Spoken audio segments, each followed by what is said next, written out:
Robert Mueller and Deeproot charged with fraud. Sorcerer's Apprentice released for the P3. Stern announces Insider Connected. Hi, my name is Jonathan Joosten. I'm the editor of Pinball magazine, and I'm joined here with... I'm Martin Ayub, and I'm the editor of Pinball News, and welcome to our August Look Back PINcast, which we are recording on the very first day of September. And I think it's fair to say that August was a very interesting and active month as far as events in the pinball world go. Yeah, there's a lot of activity, if you want to call it that. A lot of stories to report on, lots of news to cover. And we're not doing that just by ourselves. We actually have 3 interviews scheduled in this podcast. So it's going to be a long one. I'm telling you up front, yes. So we'll be talking with Mike Kalinowski from HomePin. We'll be talking to Jerry Stellenberg and Rory, and I forgot his last name. Sorry. Tsunoda. Right. Rory Tsunoda, who just released Sorcerer's Apprentice for the P3 platform of Multimorphic. And we'll be talking to David Fix, who will be addressing upcoming games at American Pinball, as well as upcoming Pinball Expo. Yes, there's a lot to talk about. So we better not waste any more time. Let's get straight on with our lead story, which is all about the comings and goings and the claimed shenanigans at Deeproot Pinball. Right, yeah, the Austin-based... San Antonio. Sorry, my bad. The San Antonio-based pinball company formed by Robert Mueller, who was very enthusiastic in his outings that pinball was easy and he would show everybody how it should be done differently. Yet so far there's only 2 prototypes that show for it and a couple of claims from the SEC. Now, Martin, you dove into all the... as we've been looking into the details and the background to this story. Yeah. And you actually, what I wanted to say is you wrote a summary which is available on pinballnews.com. Thank you very much indeed. Yeah, which is sort of the whole story in brief. But what can you tell us about it? Well, I don't want to go into too much depth to it because there's quite a lot of background to it. But the sort of the 30-second takeaway, I suppose, for this is that Robert was in charge of running 2 investment funds called the 575 and Growth Runs Deep funds, which between them raised just shy of $60 million, $58.789 million. Now those funds were supposed to be majority invested in life insurance policies and produce returns of either 5 or 7% a year. But unfortunately, that wasn't how the money appears to have been spent, if you believe the SEC's charges. That's the Security and Exchange Commission in the United States who regulate investment. So they are claiming that the majority of the money was actually spent on projects such as Deeproot Pinball and Deeproot Studios, which made no return. And Robert also spent a sizable amount on paying for his own personal expenditure, such as school fees, marriage and divorce costs, which seem to be divorce and marriage and divorce, and also a condo in Hawaii, which, having claimed that he wouldn't take any personal remuneration for running these funds. So the SEC is basically charging him with fraud, and it looks like the flow of funds to Deeproot Pinball will have dried up, or will very soon dry up, and he won't be able to continue running that operation anymore. Then we all sort of doubted how that could ever be a financially viable operation. Right. Given the fact that he mentioned spent so much. in the past he mentioned that Deeproot would cost about $750,000 each month. And that's been going on for like 5 years, stacking up to quite a large sum of money invested, so to speak, which is seems to me like very difficult to recoup with pinball. Because as hot as pinball is, it's nowhere near the numbers that we've seen in the early 90s, like Addams Family and what came after that. No, although this, in our PINcast, we tend to stick to the facts and avoid rumour and speculation as much as possible. I'll just add my personal suspicion about this, which was that I don't think Robert ever intended to get into pinball manufacturing. I think the idea was to build up a design studio, have a long pipeline of titles, which has already been announced, have some famous designers, some top-class animations, and some sought-after games, and then sell the whole lot to an investment fund to recover the costs that he's invested in, or the money he's invested in it, and which would then fill the black hole and hopefully sell it for a little bit more than he invested, and which will then cover his personal expenditure and pay for the interest on which he was due to give those who invested in the funds. But of course that didn't happen. I suppose when he was trying to take pre-orders on the game back in December, that was intended to be an indication that there was this huge market for these games, which any investor would see as a quick way to make an instant return. But of course he didn't have the manufacturing to build them, and when he did put them up for sale, he didn't get many takers, so that kind of all fell apart, I think. And we're at the point now, which is about 5 years after the funds were first launched, where he has to start paying back the money with interest, and I think the money just wasn't there to do that. And that's the point where people started blowing the whistle and the SEC became involved. Right, okay. So there's one thing I'd like to add about Deeproot Studios. From what I understood, the idea was from the start to develop their own animation characters, which then could become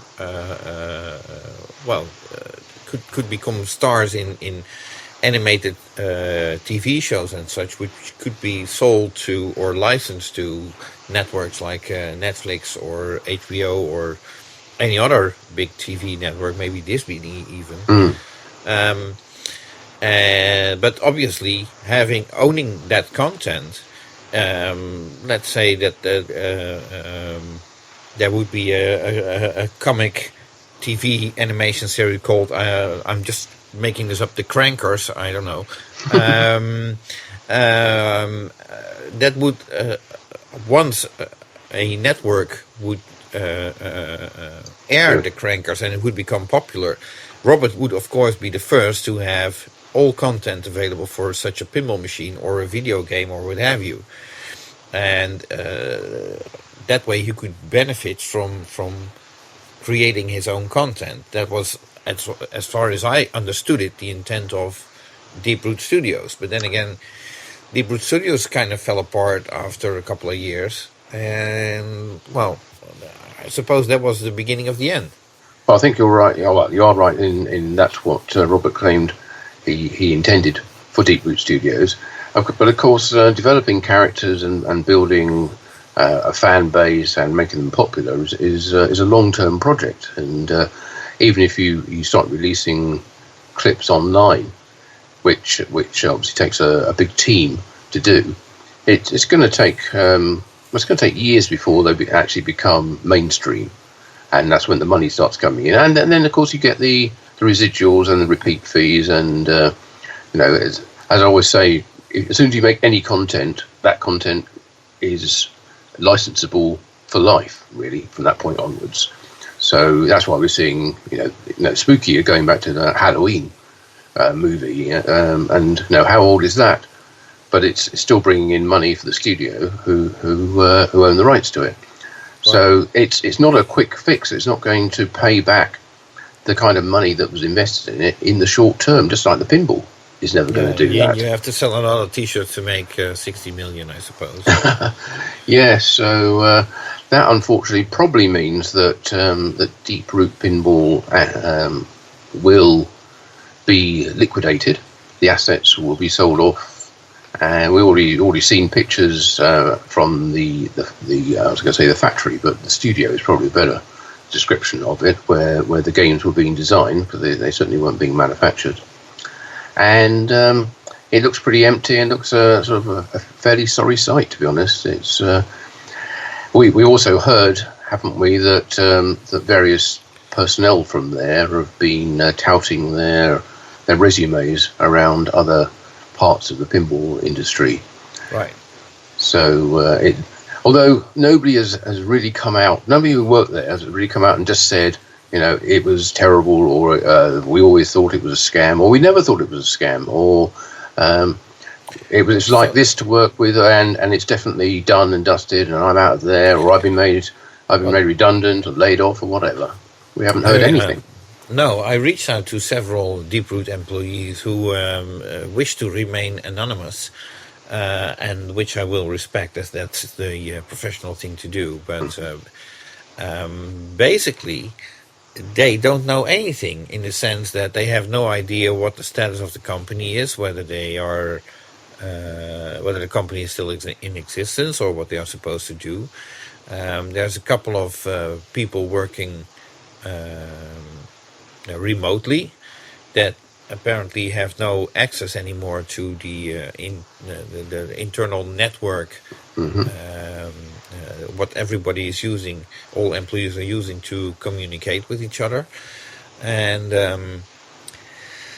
I guess they're all under a sort of NDA, not to talk about the company's business outside of without permission from Robert. Right. I did understand that several employees, or maybe all of them, haven't been paid since July, which means, obviously they're in need of money, I suppose. It's a bit surprising, given that the company did get some COVID payment from the government. Loans, you mean? Yeah, PPP loans. Yeah. Well, you have to wonder where that money went.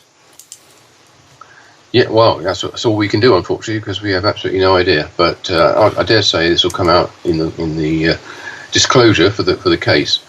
There have been sort of lots of people waving their pitchforks and their flaming torches and calling for Robert to be jailed and all that kind of thing. Personally, I doubt that's likely to happen. Yeah, I think he'll probably receive a fine. He'll probably be banned from running any funds for a period of, 5 years or something like that. And then the rest of it, I'm sure he will have set it up such that he's not personally liable for any losses in the fund. But that doesn't mean he won't get sued by investors. But again, the legal process is both slow and expensive in the US. So it's likely to cost a lot of money for anybody to sue Robert. And if the working very rough figures, the average investment would have been around about $200,000. So how much are people willing to put into paying lawyers to pursue a civil legal action against Robert to try and get their money back, when it may well cost more than that in order to actually to get it. And if the money's not there anyway, what are they going to do? He could declare bankruptcy personally, and that will be the end of it. But I don't know. This is a story that's got a long way to go, and of course we'll keep you updated with any developments. Well, given I think it's a fact that Robert has a lawyer background, if I'm not mistaken. Yes, absolutely, yeah. So you have to wonder how much of all of this has been done intentional, in the sense that he figured, if I do it like this, I'll probably get a fine and then I'll walk. Yeah. Well, I might as well give it a try. I don't think that was the initial intention. I think, as I said, the initial intention was to sell the companies, probably the studios and the pinball, and make a nice profit from them both. But when they couldn't be sold, and maybe COVID has played a part in that as well, and slowed down development in both of their product pipelines. That's when he's left with a black hole in the funds. But yeah, I think you're probably right. He's a smart enough guy to realise that he's not going to go to prison. He's not going to suffer any serious consequences. He probably won't even get struck off as a lawyer for this, because without being too unkind, this is Texas, and it's not a huge amount of money. I know 60 million sounds a huge amount of money, but in investment schemes and funds and the financial circles, it's not. So I think I can't see the feds being interested in actually pursuing a criminal case against him either. But I could be wrong. We'll have to wait and see on that. Right. Okay. Well, I suppose that's all we can do right now. So, as we have a long show ahead of us, I suggest we immediately move on forward to Multimorphic and our first interview. Yes, I've got some good news then for a change, having started on a bit of a downer. So this month we had the release of the latest title for the P3 pinball platform, which is Sorcerer's Apprentice, which works with the Cosmic Kart Racing playfield module. Right. And, the game was announced, I don't have the exact date, but second half of this month, and it was immediately available to download for those who already own the Cosmic Kart Racing platform. And it's an interesting game. It's very different than Cosmic Kart Racing, yet it uses obviously the same playfield layout. Yes, it does indeed. Why don't we listen to the interview that we had with Jerry Stellenberg and Rory Sonuda, who is the game designer for Sorcerer's Apprentice. And he also created the display graphics, if I'm not mistaken. So that's correct, yes. Yeah, so they can tell us all about the game and the process that led to the development and release of it. Well, we're joined now all the way from the United States, and I was going to say from the Austin area, but I don't actually know where Rory is at the moment. But we're joined by Jerry Stellenberg, obviously head of Multimorphic, and Rory Sonuda, who is the game designer and does in-game graphics for the company's latest release, which is, of course, Sorcerer's Apprentice. So welcome, guys. Thank you. Nice to see you guys. Yeah. Or hear you, whichever the case may be. Yeah, we're hearing at the moment. We'll see soon, I hope. Yes. So, so you two are obviously key members of the design team for Sorcerer's Apprentice. Jerry is the project manager, and as I said, Rory is the game designer and does the in-game graphics as well. Who else is involved in the design of Sorcerer's Apprentice? Yeah, so we had Greg Goldie, who is the main programmer, and then we worked with Ryan Tanner from the Flipping and Mashing podcast. He did all of our voice call-outs. Mm-hmm. And the illustrator on the game is Eric Ridgway, who also has done other artwork for us. He did the Heads Up cabinet artwork for us before. And may I ask, how did you guys meet, or is that not relevant at all? We met Eric through a mutual pinball homebrew designer. He actually did the artwork for the Doom homebrew machine from Matt Bonema. It's a P-Rock game, yeah? Yes, that's right. Mm-hmm. And then we met Ryan. Ryan bought a P3 a few months ago and does a podcast and is really enthusiastic about what we're doing in the platform. So he's been eager to help us in various ways, and voice acting is one of his skills. So, right, and of course, Rory, you've been involved with Multimorphic for a long time, doing I guess right from the very first game, the Lexi Lightspeed character. Is that right? Yeah, definitely. Almost 9 years now. I think 9 years in November or something like that. So wow. Yeah. Okay. I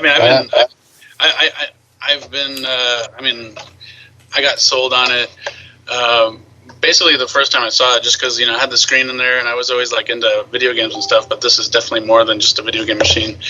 and it brings the whole physical pinball and stuff into it. So yeah, I thought you could really do something with that screen in there. So I've been bugging Jerry, since the first day I saw it, and I've been loving every minute of working on it, and yeah. No, it kind of strikes me as something which sort of lends itself to this way of working. But obviously, like many people in recent months, you've not been able to work in a sort of co-located physically to develop the titles. So, is that something which just generally tends to work smoothly based on your different skills and collaborative skills, or are there certain benefits that you found in the past from being able to actually sit together in a single location and brainstorm ideas? Yeah, I think, it certainly had its challenges probably in the beginning, but you kind of get used to it after a while. Lately I've been kind of joking that we've kind of been in a pandemic for the last 9 years ever since I started, because, you work from home and everything like that, and you're just doing everything over the internet. So, but you get used to it, you kind of like we are right now, we're talking over Skype, and you find solutions for challenges like that, and you overcome them. And I do a lot of my gameplay, for example, in the simulation environment that we have within the so, most of the time I'm not even playing on a physical machine. So you get used to it, and then you just kind of expand out from there and really start figuring out what the limitations are, and I don't think it's anything that isn't you can't overcome. Okay, sure. Now you're, as I said just now, game designer as well as doing the graphics. Now, in a sort of more traditional new game release, the game designer would be the one designing the playfield. But obviously, with the Sorcerer's Apprentice, the playfield design is already decided by the choice of your playfield module, which is the Cosmic Kart Racing module. So, how is the game designer's role different when you're using an existing playfield module? Yeah, so that's actually a really good question. Coming from a video game background as far as development goes, when I first got into pinball, designer, like you said, is the guy who does the the shot layouts and all that kind of stuff, and that was different than what I was used to, where designer is more gameplay and mechanics and all that kind of stuff. So fast forward a little bit, now that we've got a playfield already, I look at that and I go, okay, maybe this shot will kind of affect this kind of thing, or maybe this shot's learning the spells and stuff. And it's not just me doing everything, but I'll admit that I did sit down in front of a document and kind of write some ideas up, and I'll run that by the guys and see what they think, and then we'll kind of maybe play test in our heads first before we even bring it onto the playfield that's already existing. And then once you've got those rules, you go and you play test it, maybe tweak them a little bit. But being that the playfield's already there, you're just kind of working with basically the shots that are there. And then since there was a game already on this playfield, we did want to make sure that we weren't repeating a lot of what we had already done before. You know what I mean? So we wanted to we wanted a whole complete new game.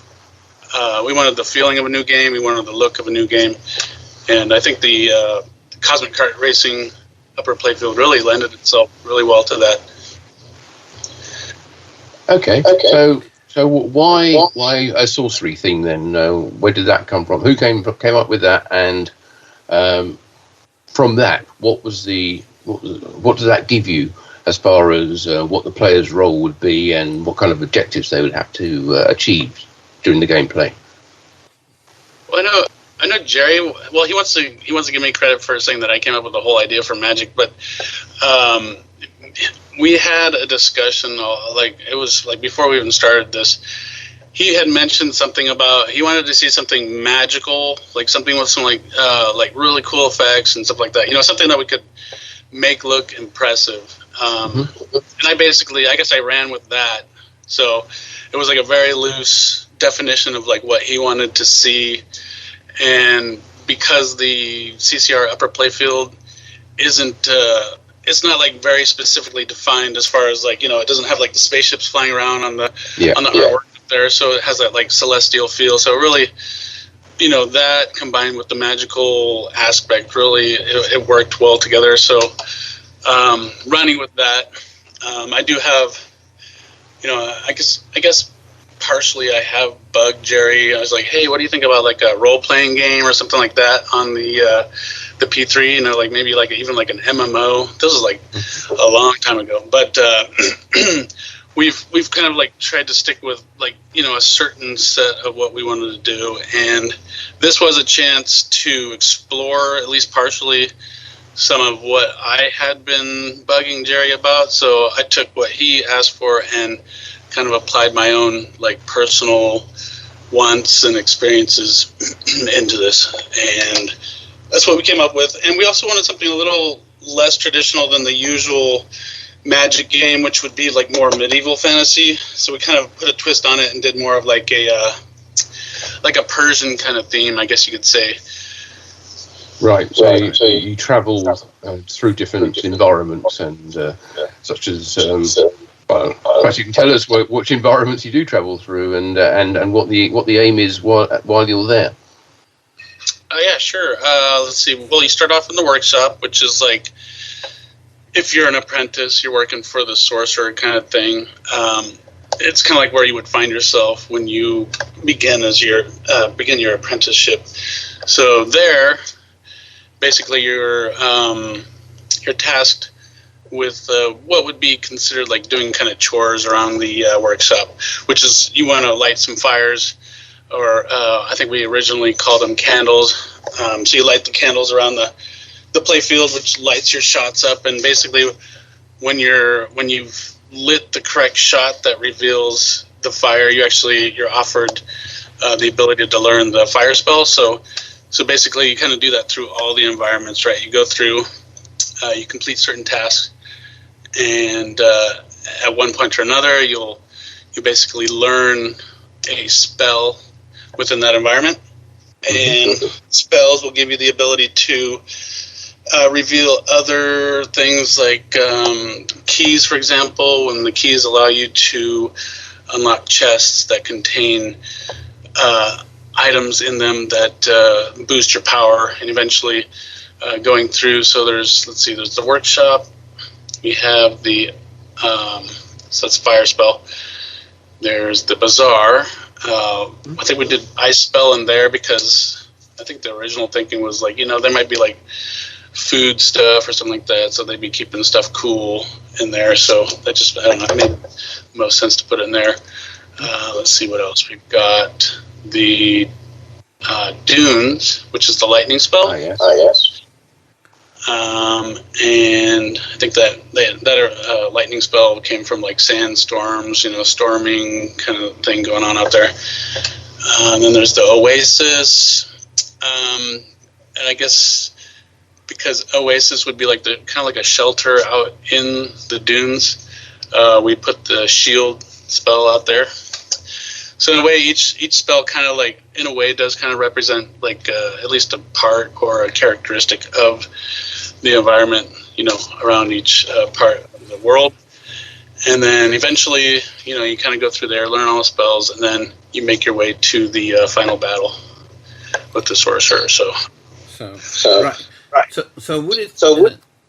With you guys combining sort of video game elements and physical pinball, I got the idea, especially with, and maybe it's the theme coloring my objectivity, but is this sort of like a combination of like Age of Conan meets pinball?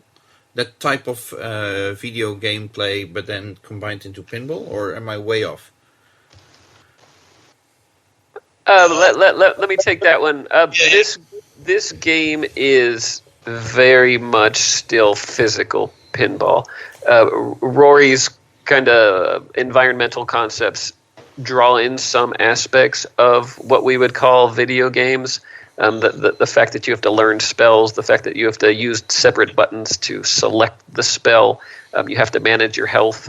and you have to do these things. But these are kind of separate supplementary tasks. At its core, it's physical pinball. There are modes. In each mode, you're doing traditional pinball things like shooting a sequence of 2 or 3 or 4 shots to complete an objective to succeed or fail in that mode. Usually they're timed. There's some multi-ball modes. Just like most traditional pinball games are a sequence of modes or a parallel version. You can start any number of modes at any given time in the game, not work through a serial sequence. It's very much that. There are elements of video games, but I would never call this it wasn't even really inspired by video games. It's just very much a traditional pinball feel with the magical spell navigation concepts built in. Okay, thanks for clearing that up. Now, when you first started designing Sorcerer's Apprentice, was it always your intention for it to be a retheme of an existing playfield module, or was there a time where you thought you might actually create a whole new module just for this? Yeah, no, this one was straight up, let's come out with a new, complete, full game as a retheme for the Cosmic Kart Racing playfield. Because we had the Cosmic Kart Racing software with career mode and the racing mode, we call arcade mode, and the head-to-head play. But we wanted, our whole kind of business concept is giving people more value for their money. They've already spent money on the machine and on their Cosmic Kart Racing playfield. So let's figure out a cool way to give them new ways to enjoy that hardware and ways that don't cost thousands of dollars to add that content. So yeah, this was all the way through. It was from beginning to end, let's build a secondary game, a retheme of that existing playfield. Right. And what did that playfield give you as far as developing the theme goes? You've got ball locks, you've got magnets, you've got all the LEDs, so you can do some amazing displays with it. You've got ramps and loops and things. But did any of those immediately lend themselves to the magic and sorcery thing?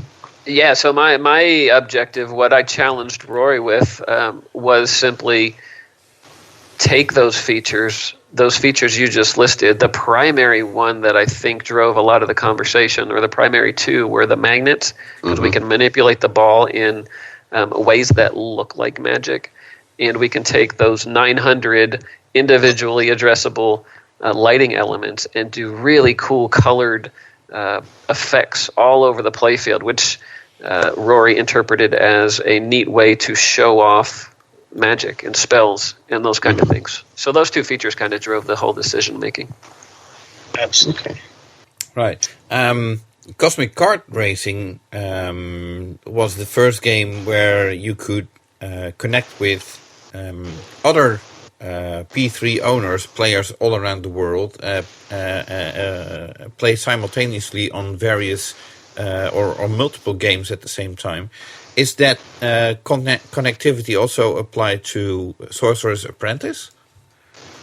No, Sorcerer's Apprentice is very much a traditional style game. It doesn't have networked elements. It may someday. The only networking it really has is it has the Twitch Connect feature that we've built into most of our games, so people who are streaming it on Twitch can have their users connect, and through the chat bot on the Twitch channel they can interact with the game. But no, this game isn't intended to be a head-to-head kind of battle game or even a head-to-head or a networked co-op game or anything like that. It's very much a standalone game. Okay. And it's quite an unusual game because it's also got the health meter feature, which means you need to keep your health up throughout the game, or your flippers will die and you'll lose the ball. Who came up with that concept? Do you remember who came up with that, Jerry? I don't know. I would say you, but I don't know for sure. It's certainly something we all discussed together. Yeah, we definitely had some discussions about it for sure. I can't remember when that creeped into like some of the initial designs and stuff. But I will say this, that kind of like what you were talking about on that podcast, or what was that stream last night, Jerry? How you're saying like the health bar really gives it that like role playing aspect. So I would like to say that maybe crept in there because of like I was saying, my past experiences with role playing games and stuff like that. Yeah. But yeah, we definitely we all had our input on it. So like everything you see in there, we definitely, we all come to an agreement on, and we want to make sure that we're making as many people happy as possible. And what is the public reaction to the game so far? Now, how's it gone down? Man, so far it's been super positive, and I think that's a credit to the visual elements of it. People that are seeing it on stream or watching the promo video, whatever, they see these really dynamic visual elements. But so far, I would say almost everyone who's downloaded it, by the way, this is an add-on game. It's a software game for an existing playfield. So people were able to purchase it, download it, and install it the same day we announced it. But we've had amazing feedback. We've had a couple people suggest a couple changes to make it easier or more difficult for them. But overall, universally positive feedback. It's really impressive. Okay. Excellent. So, and this feedback is something that you are going to take into consideration? So we take all feedback into consideration, Jonathan. We have... It's not a given in the sense that not every manufacturer does that. Well, we do. We always listen to everyone. Some people suggest changes. Some people explain why they have certain opinions about things. And other people just say, I like it or don't like it, with no real supporting data. It's harder to respond to and internalize non-constructive criticism. So we generally respond really well to the constructive aspects. If it's too hard for someone, then we usually think about ways we can add operator settings or give them a way to make it easier for them so they can enjoy it without making it so easy that other people wouldn't enjoy it. People have suggested ways of making things more diverse or adding features. But generally speaking, Rory's come up with a fairly comprehensive design. So we're not at this point looking to add a lot of new content, but we're absolutely interested in hearing ways we can take what we have and tweak things in little ways to make it more enjoyable for people. Very good. Right. Yeah. Well, we said several times that this plays on the Cosmic Kart Racing playfield module. Now, when you're developing a new playfield module, and you do this on a fairly regular basis, I'd say, and we talk about that a little bit more in a moment. As far as giving people, as you said before, the maximum value out of that hardware purchase, how much of a consideration is it in making that playfield module sort of easily rethemable for future titles, rather than sort of locking it down with title-specific or launch title-specific things like models, signs, decals, and artwork all over the game, which will only relate to the launch title for that module? Yeah. Interesting question. There's a balance there, of course, that you have to consider. You don't want to put out a new game, a new playfield with a really cool theme and a really cool story that's built around that theme, and not deliver the fully immersive experience that pinball people want. So we actually don't really think about rethemability too much when we're designing new playfields. Like our last major release was Heist. We put out a game with very detailed, fully immersive, well illustrated artwork with buildings that represent the city the game is based in, features like the crane, diverters that are inside of buildings, cool what we call high wire type things that the cat burglar can scale while breaking into buildings. It's fully immersive, and that's the experience people want. That's the experience we want to deliver. So we all almost see it as a negative to try to mute down a playfield to make it rethemable. But you don't have any sort of characters from the game as models on the playfield. That's true on the playfield, because the printed part of our playfield is the upper third of what you would generally consider a traditional playfield. And then we have content on the screen below that. And the screen is where we're able to add all that dynamic stuff where we can show the characters, we can animate them, we can show them doing cool things. And we don't generally throw the characters into the artwork simply because there's not a ton of room up there to do it. Okay. Right. Well, you obviously only just launched Sorcerer's Apprentice, and congratulations on the success of that. I should say it's available from the Multimorphic website for $499.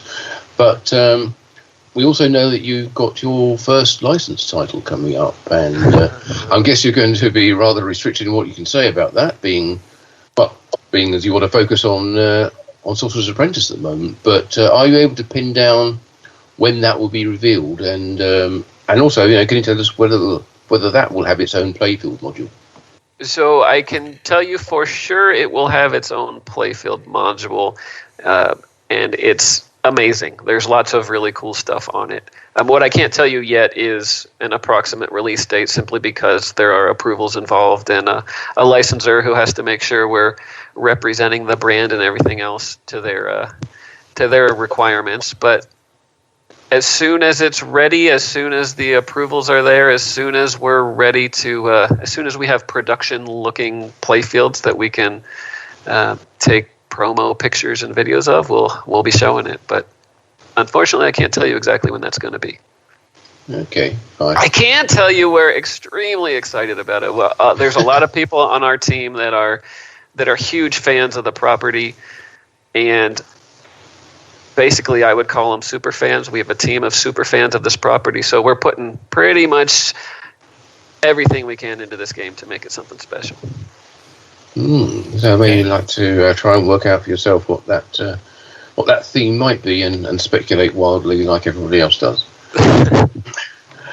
When you are developing a new game, or indeed just building regular P3 base units, do you or have you suffered the same kind of supply chain issues that everybody in the industry and multiple other industries as well seem to be suffering from at the moment, with lack of parts, lack of chips, lack of components, and huge price rises in wood and other materials?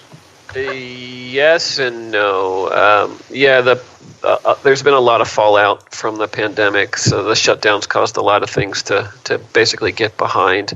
We had a little bit of warning on the circuit board and the chips from our suppliers, so we were fairly proactive there, where we pre-bought a lot of inventory so we could keep making our boards. Didn't work for every board we have. There's still a couple of chips that we're having a little bit of difficulty sourcing, but generally speaking, the supply chain, or the flow of boards from our supplier, has continued. The biggest issue we've seen so far is freight. Freight takes forever now. Our suppliers have parts. We've been able to buy our metal and our wood and our plastic. Yes, they're all a little more expensive, and no, we haven't raised our prices. We've absorbed the cost differences. We haven't pushed them onto our customers. But the biggest challenge for us is getting things in on time. Something that used to take 2 or 3 weeks to ship overseas or something are now taking 2 or 3 or 4 months. I think even now there's a huge backlog of ocean freighters outside the ports of LA in California, because they don't have enough workers on the docks to take care of everything they need to do. So the ships just sit offshore for literally months at a time, and you're just sitting there waiting for your parts. So that's not impacting on your timeline for releasing your next title? So far it has not. We like I said, haven't seen too many issues on the circuit boards. We have the supply there. The metal and the plastic and the other pieces for the new game, so far our suppliers haven't had slowdowns. They just had price increases. Right. So yeah, we're a couple months delayed on shipping things, just because it takes longer for the parts to get here. But we haven't had anyone come and say we can't build something because they simply can't deliver a part. We've been okay there so far. Good. Right. So, and since you haven't increased prices on your end, this might be a good time for people to, if they are like second doubting, like, should I get into P3 or not? Maybe now is a good time to do so before, in case prices will increase, they go up. Well, it's always a good time to buy into P3, Jonathan, and that's because we deliver what we believe to be the best value in the industry. Yes, all machines are expensive, whether you're paying 7, 8, 10, 12, 15,000 for a limited edition of something. Our machine is in the middle of that range, and the content that we add to it, I mean, we've done some really cool things for customers for free, right? We ship the P3. We started shipping 4 years ago, and even those original customers have all gotten for free all the updates we've made over the years, Bluetooth and USB headset support, the head-to-head networked gaming of Cosmic Kart Racing, platform features, new, things like player profiles, and the ability to save your states, restore your states, and play games with different settings per player. All these things have been basically free upgrades for all of our customers, and then on top of that, we add all the game content. So we're now up to 4 full playfield modules. I think we're up to 13 unique software applications that run on top of those playfields to deliver these pinball experiences. We have a development kit that's letting third parties develop games for it. And overall, it's an entirely different business than what the other manufacturers are doing, and we think it's a tremendous value. Okay, well, again, congratulations on the launch of the new title, both Jerry and Rory. Well done with that. Thank And we look forward to being able to play it very soon. Yeah, we hope to see you at a show sometime. We'll be happy to meet you in person and walk you through the game. Do you have any plans for shows yet? I know it's hard to nail anything down at the moment with the way that things are changing on a almost weekly basis, but where might people be able to go to a pinball show and experience this new game from you? I mean, rather than an owner who brings their machine along. Yeah, so there are a couple of shows that owners are taking their machines to, but we currently plan to be at, and of course things may change given COVID, but we plan to be at Pinball Expo in Chicago. We will definitely, unless something bad happens, be at the Joosten show in November, and of course we'll be at TPF, Texas Pinball Festival, in March. Anything besides that is currently up in the air. Right, excellent. Okay, well, I don't know if Jonathan has any more questions. No, I think Jerry was very, very clear. Okay, well, Rory and Jerry, thank you very much for your time. Yeah, Well, thanks for thank having you us. guys. Yeah, we appreciate the support, and looking forward to seeing the next magazine and news articles. Always a fan. Okay, well, much appreciated, and thanks for your time. All right, thanks, guys. Yeah, thank you. And there you have it. Yeah, thanks very much again to Jerry and Rory for telling us all about Sorcerer's Apprentice. Right, and the things that all the other stuff going on at Multimorphic, and I just realized we completely forgot to address the fact that they expanded not that long ago. I think we mentioned that in an earlier PINcast. we mentioned it, but we didn't address it in the interview. That's right, we didn't. Yeah. So sorry about that, but still a great interview, great talking to Jerry and Rory, and thanks for coming on the show. Good. Well, I think we covered pretty much everything that's been going on in Austin there in that interview. So let's move on to our next story, which is about the announcement of Stern's new Insider Connected program. Right. Yeah. Originally, the idea was to have George Gomez come on the show. And George was more than willing to, but not available until a few days after we would publish our podcast. So, yeah, unfortunately, wasn't to be this time, but I'm sure we'll get George on again soon because he'll have plenty to talk about. Yeah, and we'll get into that as well. But so let's talk about the Insider Connected platform, I suppose you can call it. Yeah. From well, there is a lengthy podcast from Nate Shivers on the Stern Insider page, where you just have to register, but it's available for everybody, where the Insider Connected platform is explained. I'll try to do it very, very briefly. Basically, Stern Spike 2 games running on Spike 2 can be there's a what do you call it, QR code reader, which can be installed in the apron of pinball machines. Players can register themselves on a special website where they will get a QR code that can be scanned by the machine, so the game will know who the player is, and the player can get rewards for achieving certain tasks or a number of games played or achievements, targets achievements. reached. Yeah, exactly. On the other hand, the platform is also intended for operators to, for example, stimulate gameplay and inviting players to come play at a certain location within a certain period of time. And if they do so, they might get a free beer or a free cheeseburger or whatever is associated with the location where the games are available. And of course, the game could also indicate to the operator not only how it's earning, but also if there's any malfunctions and so on. So in that sense, it could be very interesting for operators. Although I also wonder whether operators have to be educated how to actually target their player demographic, because that's something that they're not really used to.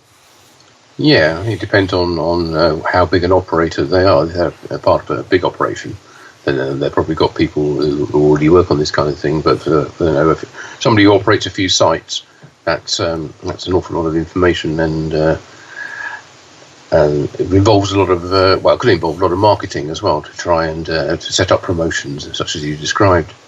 But the interesting thing, and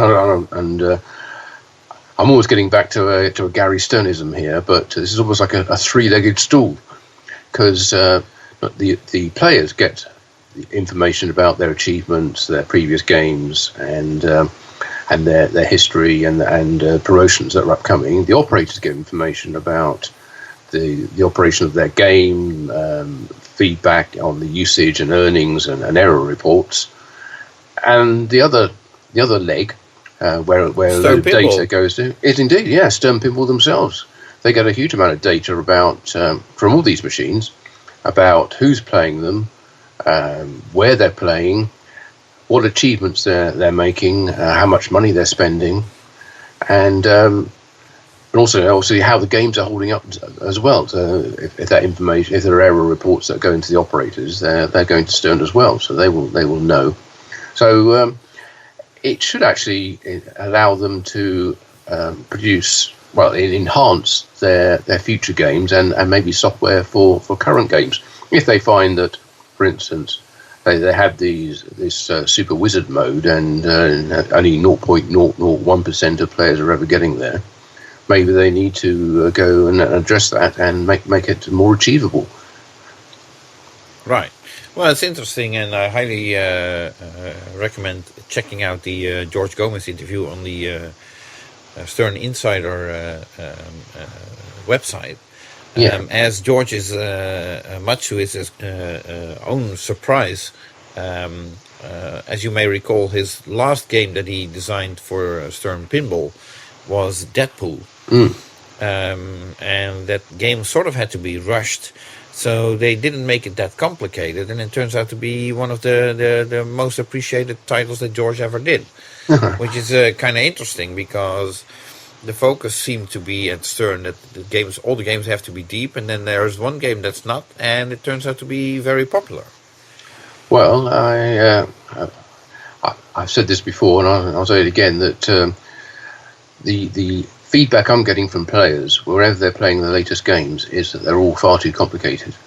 That they're coded by top players for other top players, and for the average player, they haven't got a clue what to do.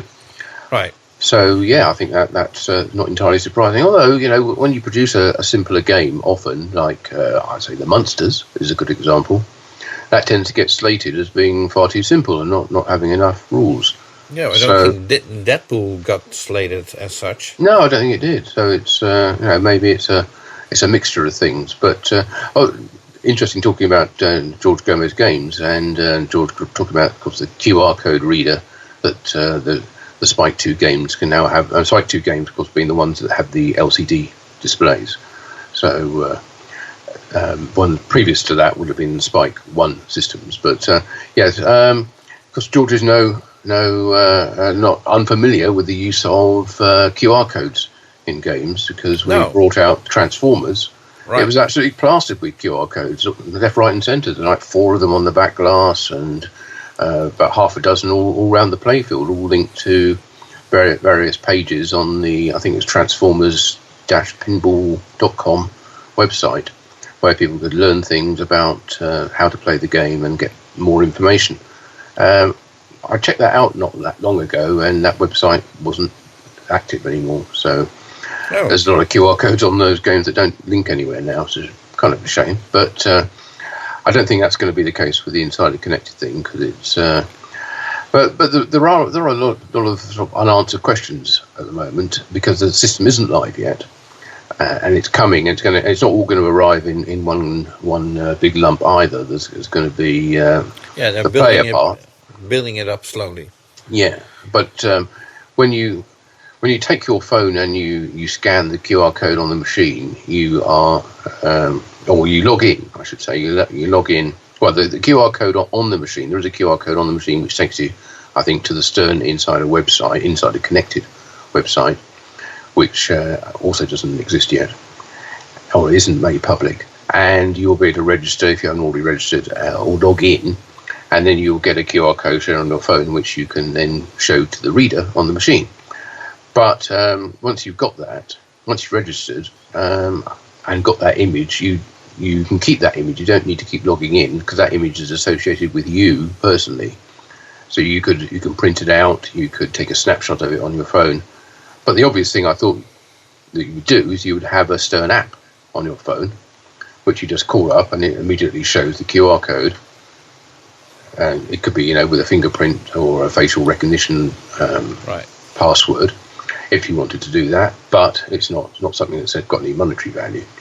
But you could, you could just have an app, and then you wouldn't have to try and remember either a printout or a snap, or where that snapshot is. Because I don't know if you're the same, Jonathan. If you're using your phone to take pictures, you take a picture of something now, and then when you come back, come to need it again next time, it's 100 pictures down in your film roll. So trying to find the QR code after a while is going to be a pain. So having a little app that doesn't need to do anything really, other than just show you the QR code and maybe take you to the website if you need to change the details. But that hasn't been mentioned. So I'm not quite sure exactly how that's going to work. And also there's no one said anything yet about whether at some point, or even immediately, there will be any charges for this. I think it's going to be free for players, but are the operators, the pro version of the Insider Connected, are they expected to have a subscription to this, either now or in the future? Because I suggest we write it down so we can ask it George hopefully later on. Because other than that, other than the stream of data that Stern get back from this, they're not getting any financial incentive, other than I suppose that they will probably be able to bump up the price of future games to pay for the embedded QR code reader as well, which might make them a slight profit. But they have said that they are going to sell the kits to upgrade previous games, everything from the current title back to the very first LCD Spike 2 game. Kits will be available, and they will be very cost effective, and they won't be looking to make a big any profit much on the sale of those. So that's good to hear. So any Spike 2 system will be able to have this QR code installed by replacing the bottom apron with one that's got a reader on it. Right. So, since it's not live yet, I suppose it was just an announcement. Let's move on to other news from Stern Pinball while we're at it. Okay. Is there any other news from Stern Pinball? Well, trying to think. Were there any code updates worth mentioning? I don't think so. I didn't note any, but then it's been a busy month for Stern, with all the Insider Connected stuff. Okay. So Even if there was, then I'm sure they'll forgive us for not mentioning it in this one. Right. Okay. So, well, the one exciting news item, I suppose. George Gomez confirmed that Keith Elwin's next game is the next cornerstone game that will be available from Stern Pinball, which is expected to be announced on the safe side, I say in a couple of weeks, but most likely already maybe next week. Second week of September is what I've been hearing. Okay, right. And that game is rumored to be Godzilla. What's interesting is that George Gomez indicated that Keith went down a route that they haven't seen in pinball for quite some time. So, and he's very enthusiastic about it. Now, that's usually the I wouldn't say this is the standard Garrett Stern talk, because, but well, it makes me curious. You know, I'm curious what Keith is going to show us in a couple of weeks. Yeah, it certainly doesn't sound like it's just another standard game, if there is such a thing.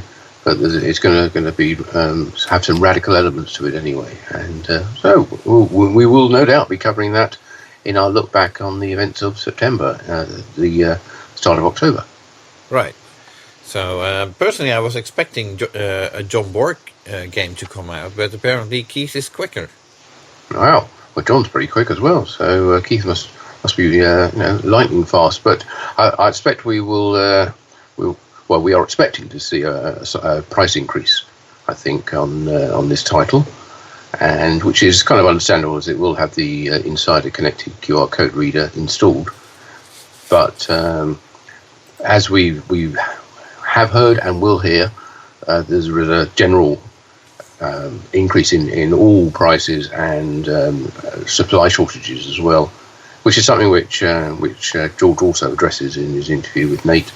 So I'd definitely recommend checking that out. And so component prices, wood, everything has gone up in price and is in short supply. So it wouldn't be at all unexpected to see a price increase for the next Keith Elwin game when that comes out in a week or so.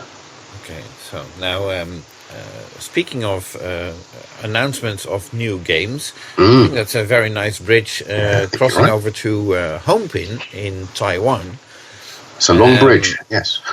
Well, it's a very long bridge, but Homepin is...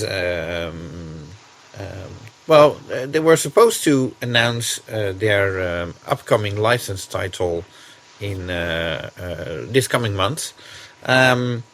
But we're actually, we're calling with Mike Kalinowski, and I believe he's going to reveal it on this interview. Yep, so I think it's the first official confirmation of the title. Yep. Joining us from Taiwan is Mike Kalinowski from Homepin, who is going to be revealing his next licensed game, which should be out later this year. Mike, welcome to the show. G'day, Jonathan. Great to be here. Well, we're happy that you're coming on our show as well, and we understand you have a scoop to share with us. Is that correct? Sure. Yes, it is. Yes, I'm very pleased to say that we're contractually obligated to present This Is Spinal Tap Pinball. Wow. Yay! That's what we've all been waiting for. Wow, that's a title that has been... I've dropped a lot of hints over the past few weeks. I think you did, yes. Yeah, it was quite obvious that... Well, yes, most people guessed. The ones that know Spinal Tap have guessed, of course. And, it's probably not a great deal of point hiding it much longer. Right. So, congratulations on landing that license. I understand that several other pinball companies have been shown interest in that license as well.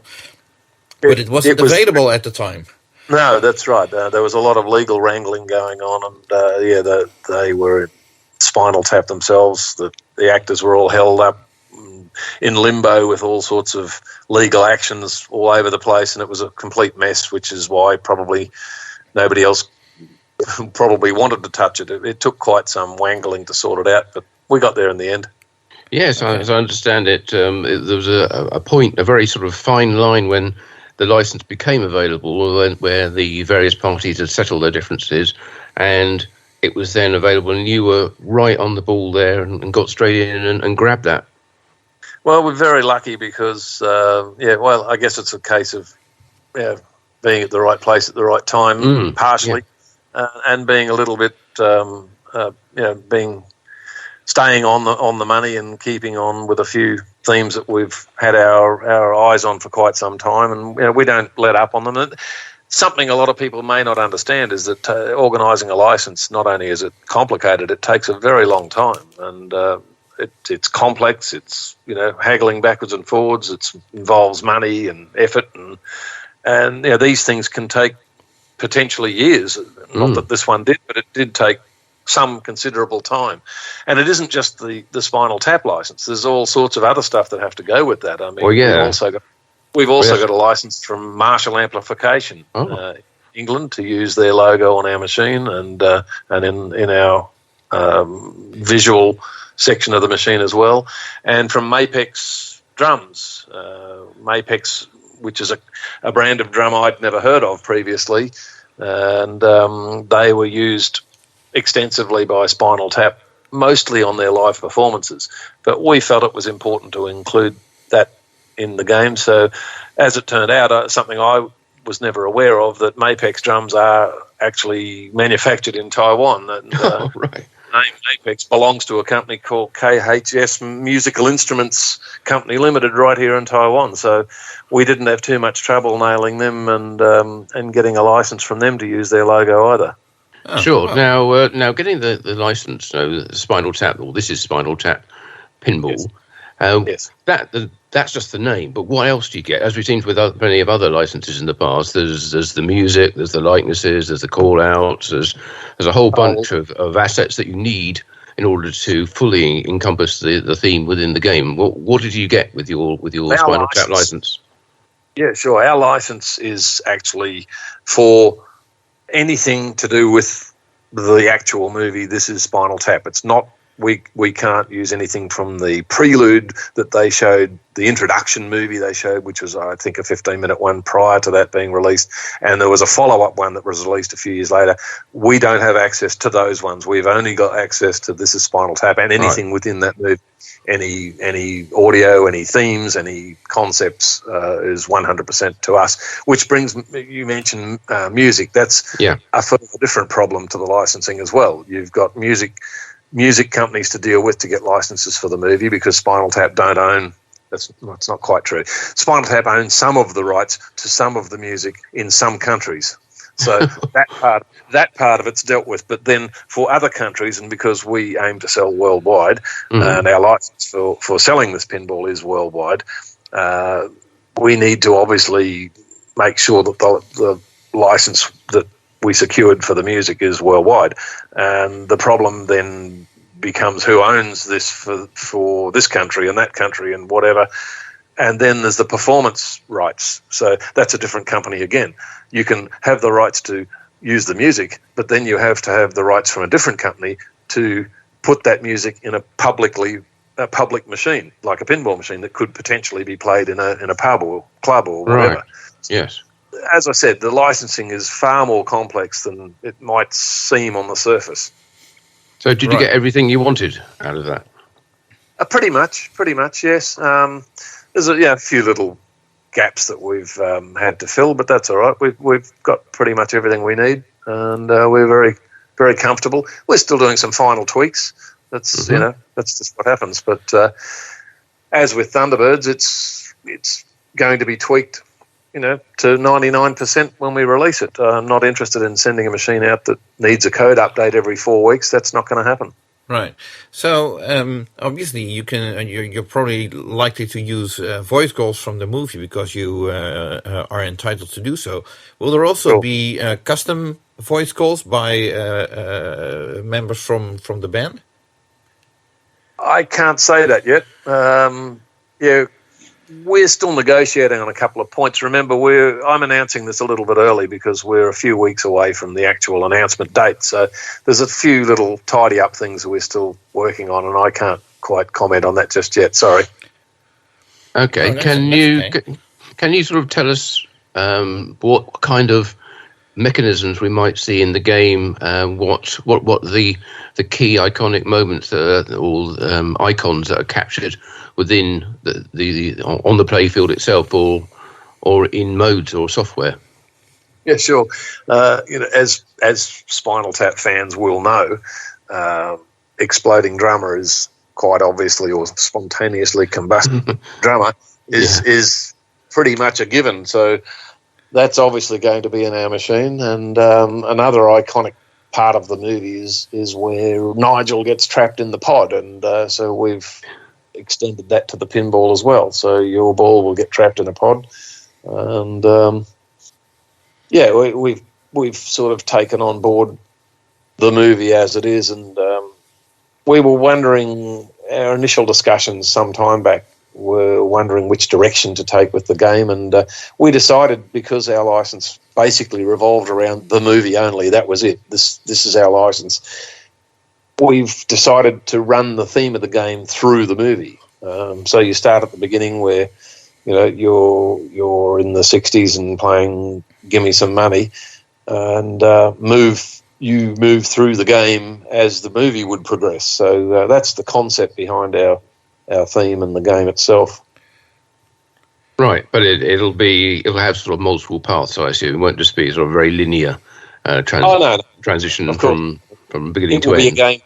It will be a game you can just walk up to and bang the ball around and not have any interest in the movie or Spinal Tap or anything else. It will be a game that has drop targets you can hit, and other things, ramps you can aim for, and all sorts of stuff like that. But we've built stuff in, obviously, that is specific Spinal Tap, such as getting lost backstage, which is another feature of the movie. And indeed, in the pinball machine, you can get lost backstage, and you have to work out how to find the stage and so on. And that's what we've worked on. We've kept the thing light and fun. There's some pinballs that are out there, reasonably recent release ones, that are just not humorous, in my opinion, and to the point of being a bit gruesome, and that just doesn't turn me on, I'm afraid, and I wouldn't have some of them in my house. So we wanted to make sure that, and we always want to make sure with licenses, including ones we're working on currently, future licenses, that they are fun. They've got to be fun, and that's what pinball's about, in my opinion. It's got to be fun, light, happy, not gory, kill 'em dead stuff. I just don't like that. Okay. Right. And your first title, Thunderbirds, that was a dot matrix game. Now, yes. Obviously, with Spinal Tap, you're going to have a lot of movie footage available to you, which wouldn't look entirely great on a red DMD display. So you've got a monitor in the game as well, is that right? Yes, we have a 27-inch high-definition monitor, as well as an orange DMD, and it's probably, apart from our Porsche machine, it's the first commercial machine with both.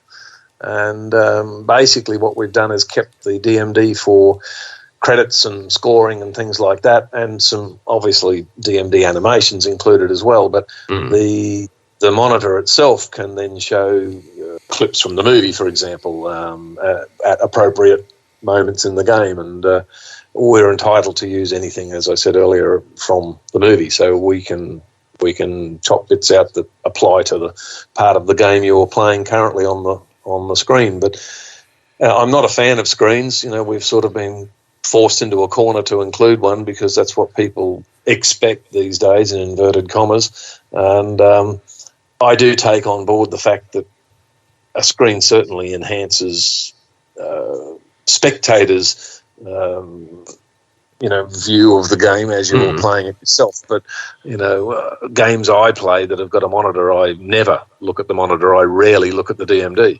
and it just, that's not where the game is. The game is mechanical and it's on the playfield.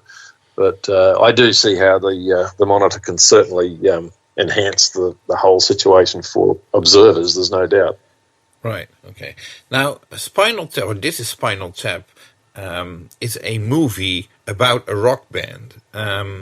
Well, does it? If you take it to Pinball, it's not just a rock band pin because you're integrating a movie. Does it make that more difficult or easier for you to implement that theme? Funny is it's sort of a failed rock band, if you like, trying to make a comeback, at which they fail miserably. So it's sort of a Debbie Downer, really.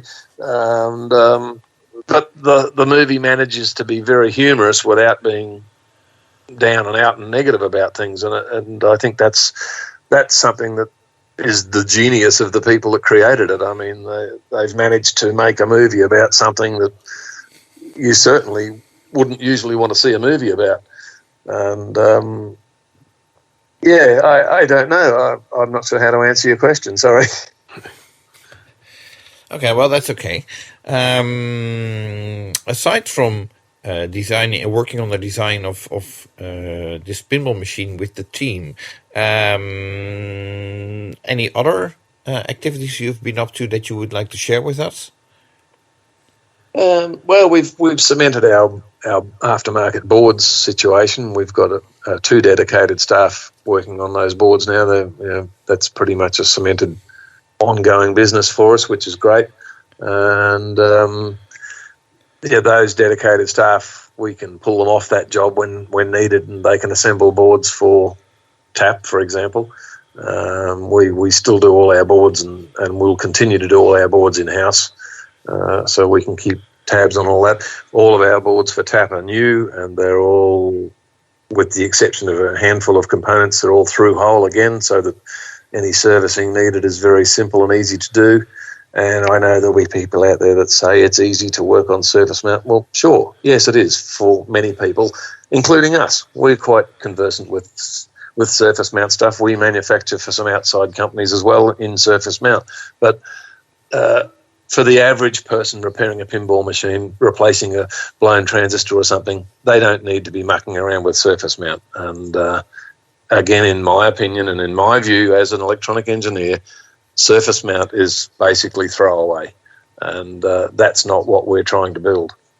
Well, on that kind of point and associated things, one of the points we've brought up a few times in the past is about the availability of parts and supply problems, and also the cost. And the cost of actually getting those components in and getting a completed product out. How's that impacted on the process of building this game and your boards as well in getting the components and shipping the completed products to the buyers? Well, it's been very tricky this past couple of years, and I'm sure everybody's had lots of headaches as we have. Basically, there's practically no airmail out of Taiwan and hasn't been for a couple of years, with the exception of a couple of countries. It's been basically DHL or EMS only for shipping. So out the window immediately goes any sensible shipping costs to anybody. And we can see this now with our the toppers that we've completed, Thunderbirds for pre-order buyers. We've got a big stack of them there sitting finished, and I had hoped to be able to ship them out because they only weigh 3.4, I think, kilos. But the problem is they cube at 10.4 kilos, and the shipping cost to Australia, for example, is just $1 or so under $200 to ship the thing. And Wow. We've had half a dozen pre-order buyers happy to pay that $200 in order to get it, because it's pretty speedy delivery. They get it within 4 or 5 business days. So they've been happy to pay that to get the topper. But others, of course, have balked at the $200, and fair enough too. When we start shipping TAP, we can obviously include them in the container at no charge. But then, of course, depending on where that container lands in Australia, they're still going to be up for some sort of delivery cost to their place from the container arrival depot. So there will still be some sort of cost. But yeah, shipping cost has been one big problem for us. And I've got to say that as we started ramping up maybe a month or 2 months ago and started ordering some parts in quantity to build Spinal Tap, the price of things has just gone through the roof. It's just phenomenal. Things that, and it's not any one thing. It's across the board. From components to blank printed circuit boards to motors to anything to printing. Every single thing we touch has just gone through the roof, and some things have like not just doubled in price, they've gone up more than double in price. It's just crazy. And it really makes us shake our heads thinking, how can this be justified? I don't know how they're justifying it, but it's simple. They say you only want 500 of them, that's the price. Otherwise, you get a dial tone on the end of the line. Take it or leave it. They're not interested in haggling, that's the price. And I'm sure everybody's having this same problem. It's just the prices of things are going through the roof. Just the price of packing, the price of packing for the Thunderbirds toppers. I think we ended up at about 25 Australian dollars. Might be more. Might be closer to 30 Australian dollars just for the packing for the topper. Wow. And we'd sort of budgeted $10 or $15 for that. And which I still think is quite a lot, but okay. A lot. Well, yes, but we're only making a small quantity. It's only 50, 60, something like that for the pre-order buyers. It's not like we're making a huge quantity of them.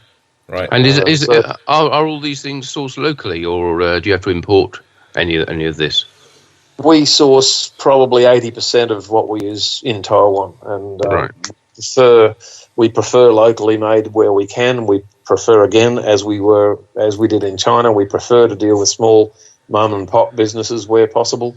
I find it's far easier to get better service like that. There's a couple of places we use, like there's a Perspex place that we use to get plastic cut. They're very, very good because we get on very well with a couple of people there. But it's a huge business, and we go there and order 100 pieces of Perspex cut to this particular size, and they're just not interested. And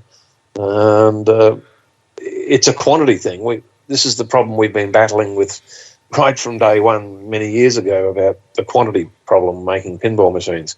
If you make a widget and you make 100,000 widgets, you get the attention of all the suppliers. But when you're only going to make hundreds of pinball machines, they really just lose interest. The power supplies that we picked up today. I went to the Meanwell factory and picked up 100 power supplies today, and they just weren't that bothered. Do you want them or don't you? It's only, we don't really care. If you want 10,000, we'll talk to you. Sit down, have a cup of coffee. You want 100, they don't even want to open the door. Yeah, sure. So when's the official announcement due then? When are distributors going to be able to put this game on sale and start taking orders for it? Our official announcement was scheduled for about 2.5 weeks' time from today, and shipping was going to commence before Christmas.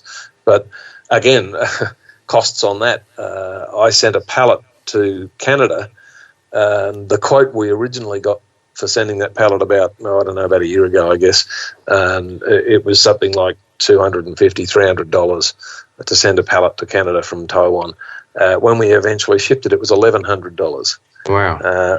And not only that, we had to wait about 3 weeks before they would even pick it up.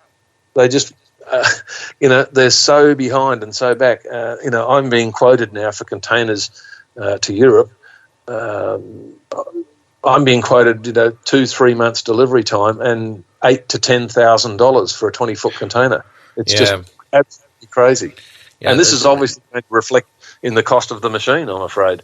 All of these costs are going to add to the bottom line on the cost of the machine, and there's very little that we can do. It's either that's the price or we just don't build it. It's as simple as that, because there's nothing that we can do as a small manufacturer about all these costs, and I'm sure there's many, many other companies in the same situation. Right. Presumably it wouldn't change even if you weren't in Taiwan. If you're in Australia, say, building it, you still have the same issues. I think we'd have worse issues because we'd be importing most of the mechanisms from America and so on, rather than making them ourselves. And as we've just discussed, the shipping costs have gone through the roof. So, we wouldn't be any better off. We'd probably be worse off. Right. Yeah. Apparently, there's a huge shortage of containers from the basically the East, China, Taiwan, that area, to Europe. So that might explain, for those not aware, a lot of this problem was brought on by the virus, because lots of ports and so on were shut down, and shipping was shut down, and so the availability of ships to move the containers was limited, and the availability of ports to handle the ships, load and unload them, was hampered. And I think all of that has kind of compounded the entire problem. Right. So, oh well. So, so the announcement was supposed to be like 2.5 weeks from now, and you hope to start shipping games before Christmas. So, one of the things that you mentioned, you're in Taiwan now. You were originally based in China. It seemed to me you sort of downsized the size of the company, so to speak. How's that working out so far? Very well, yes. We've got leaner and meaner. We've refined the things we work on. We as you know, we were fairly advanced on Ride the Wave, which is a sort of an ice-cold beer clone, if you like. We've given that project to our good friends at Weiqi. They're a very, very huge company, very close to us, and we get on very well with them. And they've done a remarkable job of modernising it and made it look quite smart. It's a very snappy-looking machine, far better than we could have done. But it's relieved us from dealing with the finalising of that machine and the trimming and the selling and all of that sort of stuff. And, on that subject too, I would like to point out to your listeners that we, Homepin, don't sell direct. We are a manufacturer and we sell to agents. And we certainly deal with any issues or problems or servicing issues, and that's not a problem at all. Anyone is welcome to contact us at any time if they've got a problem. But as far as new sales go, we only deal with agents. The agents deal with the end customer, and they're in the best position to deliver machines, set them up, and so on, and take trades and offer finance, whatever. And we're just not geared to do that. So we don't sell to end users. So, being a relatively small company at the moment, I guess you'll be looking to bring some more people in to when you actually start producing a TAP. And what will happen if this turns into like a massive hit and it's hugely popular and your distributors get thousands of orders? How will you be able to cope with that? Well, we intend to stay small. We've got no intention of being a competitor for any of the existing companies whatsoever. We run our own race. We don't copy or do what anyone else does. We just do the best thing that we can do. Sure, but you can still end up with a runaway hit, even if you if you try not to get one. Yeah, we could. We just don't want to get too big because it's I've been there, done that. In China we had a staff of 20. We had a fairly large factory, and it just was too much drama. And I would much rather stay small, keep it lean and mean, and all I can suggest to people is if they are interested in the machine, then they should contact their distributor as early as possible and express some interest in it. And we're not doing pre-orders. We don't, as I said, with Thunderbirds, we made a very big mistake by doing pre-orders. I felt that was necessary at the time because we were brand new and I wanted to gauge how much interest there was in the machine. And before I sort of launched into a multi-million-dollar overseas business. And I was quite surprised, actually, at the response, and the people who did, in fact, pre-order was quite amazing. And but then, of course, we had the complications, as everybody knows. We had delays. There was delays because of lots of matters, and then my wife passed away, and that created more headaches, and on and on. The delays went. And in the end, I'm pleased to say we were able to complete all of those machines and make everybody whole. And now that we've completed the toppers, they're sitting there and people are getting them, and that's the end of our obligations for Thunderbirds to pre-order customers, if you like. And we're still helping people that have problems, and if they have a breakdown or something like that, we're more than happy to help them with anything they need, any assistance or parts or anything, no problem at all. That's not what I mean. It's just that we don't want to get big. It's simple as that. We want to stay small, and we learned our lesson about pre-orders, so we're not interested in dealing directly with customers for sales at all. And the agents can deal with all of that stuff. So my best advice is, if you are interested in, this is Spinal Tap Pinball, to see one of our agents and tell them that you're interested. That's the best thing you can do. Okay, would you remind us which agents people can contact? Happy to give them some free advertising. We've got Stefan, RS Pinball in Austria, who's handling most of Europe stuff. He's got some very good setups there, and he's most certainly the man you need to contact there.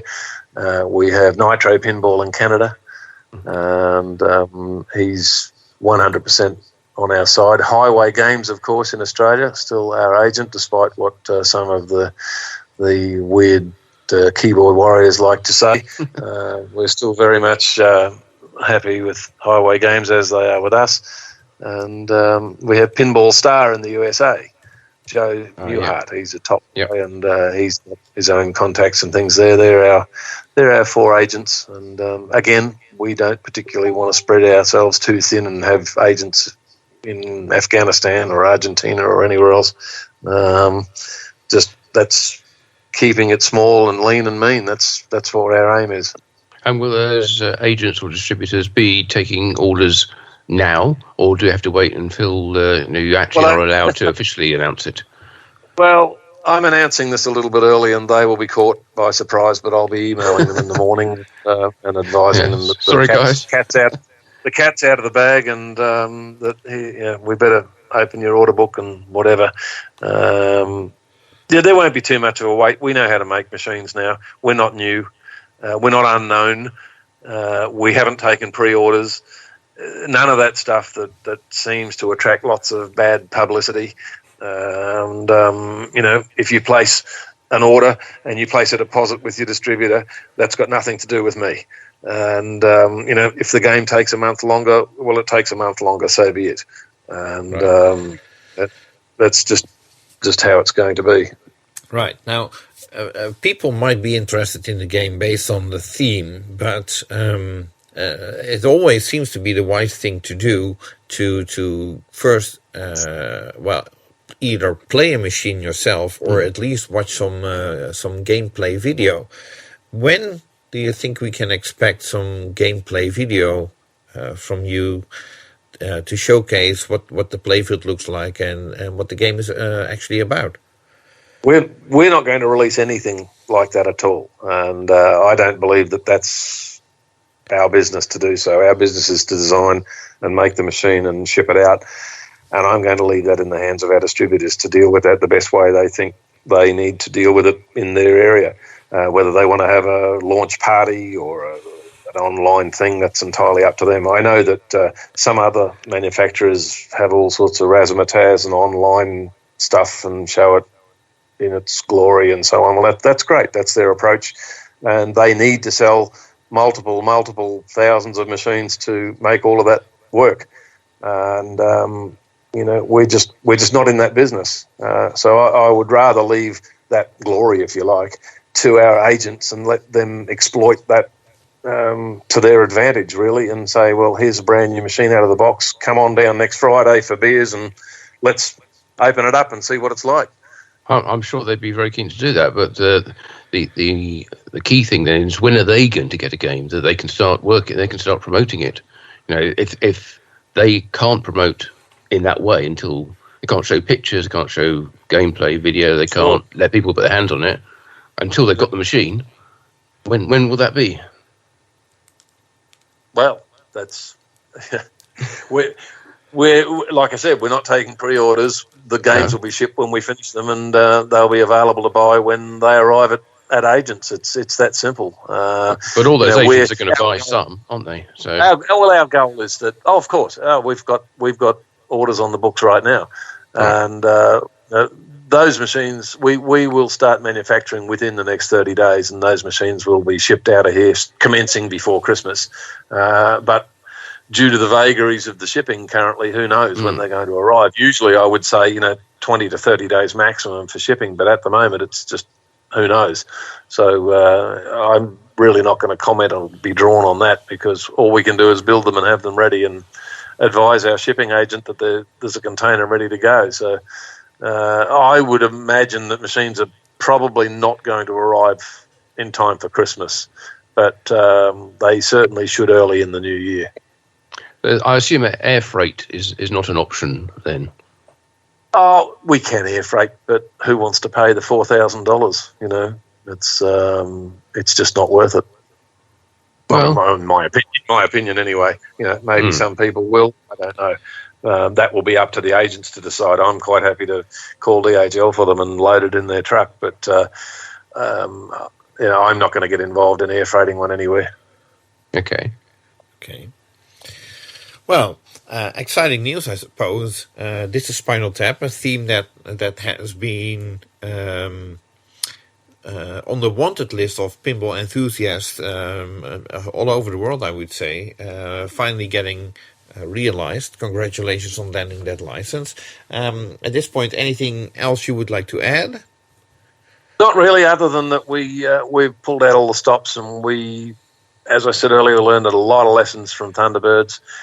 We've moved forward from the good and the bad that we learned from Thunderbirds. There was a lot of good things as well, and we're doing our very best to make this a fantastic game. I think it's a great game, and we one thing that I will say is, if you're looking for a game with deep rule sets, don't buy Spinal Tap. Simple as that, because that's not what Home Pin makes. We make a fun game which has got rules by all means, but it's not going to be 10 fathoms deep, and that's just not our business. There's fair warning for those that like games with deep rule sets. Okay, well, fair enough, I suppose. So, thank you for coming on. Yes, to our indeed. show. Thank you. Thank you for the scoop. No problem. Thanks for having me. Oh, you're very welcome. And if there's any other news, we'd be happy to have you back on our show in the future. Yeah, sure. I'm sure I can update you with some things as production actually starts to ramp up. Like I say, that's going to be within 30 days. So there might be a few interesting snippets there if anyone's interested in the actual manufacturing process. But like I say, we're well versed on that. We know how to do it and what to do and what not to do. And that's hard-won information, hard-won skills that cost us dearly. It cost us huge amounts of money and time and effort to learn those skills. And as some other companies recently have found, it's pinball is hard. It is. Well, we'll hope to have you back next month. Then you can update us on the progress of TAP, and thanks again for coming on this month's podcast. Thank you, Mike. No problem, Martin and Jonathan. Great to talk to you. Thanks very much. Well, thank you, Mike, for coming on the show. Lots of interesting information hearing from Mike. It's always good to hear from Mike. It's kind of refreshing to have him on the show. Not everybody may be pleased with everything that he says, but no, he's running the company, and it's his company, and he'll produce the games that he wants to produce, and he will continue down that route. And it's also very interesting to hear about the sort of the behind the scenes and the financials of running a pinball company like he does, and the way that the price of shipping has gone through the roof, and the problems it's causing in not just for him to make games, but for game buyers to actually get their games and their toppers as well for like Thunderbirds. Yeah, it's almost ridiculous how postal companies are charging so much extra. If something that doesn't weigh that much but has a big size, then you just still have to pay. Oh well, on one hand I can understand it, but it was so much easier 10 years ago. Yeah, probably 10 years ago they were saying it was so much easier that 10 years earlier than that as well. Yeah, no doubt. Yeah, so... Okay, so, well, I think Mike's pretty much told us everything that's happening at Homepin that he's able to at the moment. So we'll look forward to seeing details of Spinal Tap. Oh, this is Spinal Tap, to give it its correct title. Right. Just as soon as it's officially revealed, which won't be long. We hope to have pictures within a month, although, I wouldn't be surprised if there could be a slight delay, but hopefully not in the production of the game. So, from one delayed announcement, I would say you're on fire today. Oh, we can bridge back to another sort of delayed announcement for a game. Chicago Gaming have announced at the Southern Fried Gaming Expo, I should say, have announced their next remake will be Cactus Canyon. Yes, no great surprise there. I think we even trailed that last time. So, but what was interesting was we were expecting them to, and it was Ryan White who was at the show talking. We're expecting Ryan to bring with him some examples of the Cactus Canyon remake, but unfortunately, that reveal had to be delayed due to delays in licensing, getting the approval for licensed assets and some parts as well.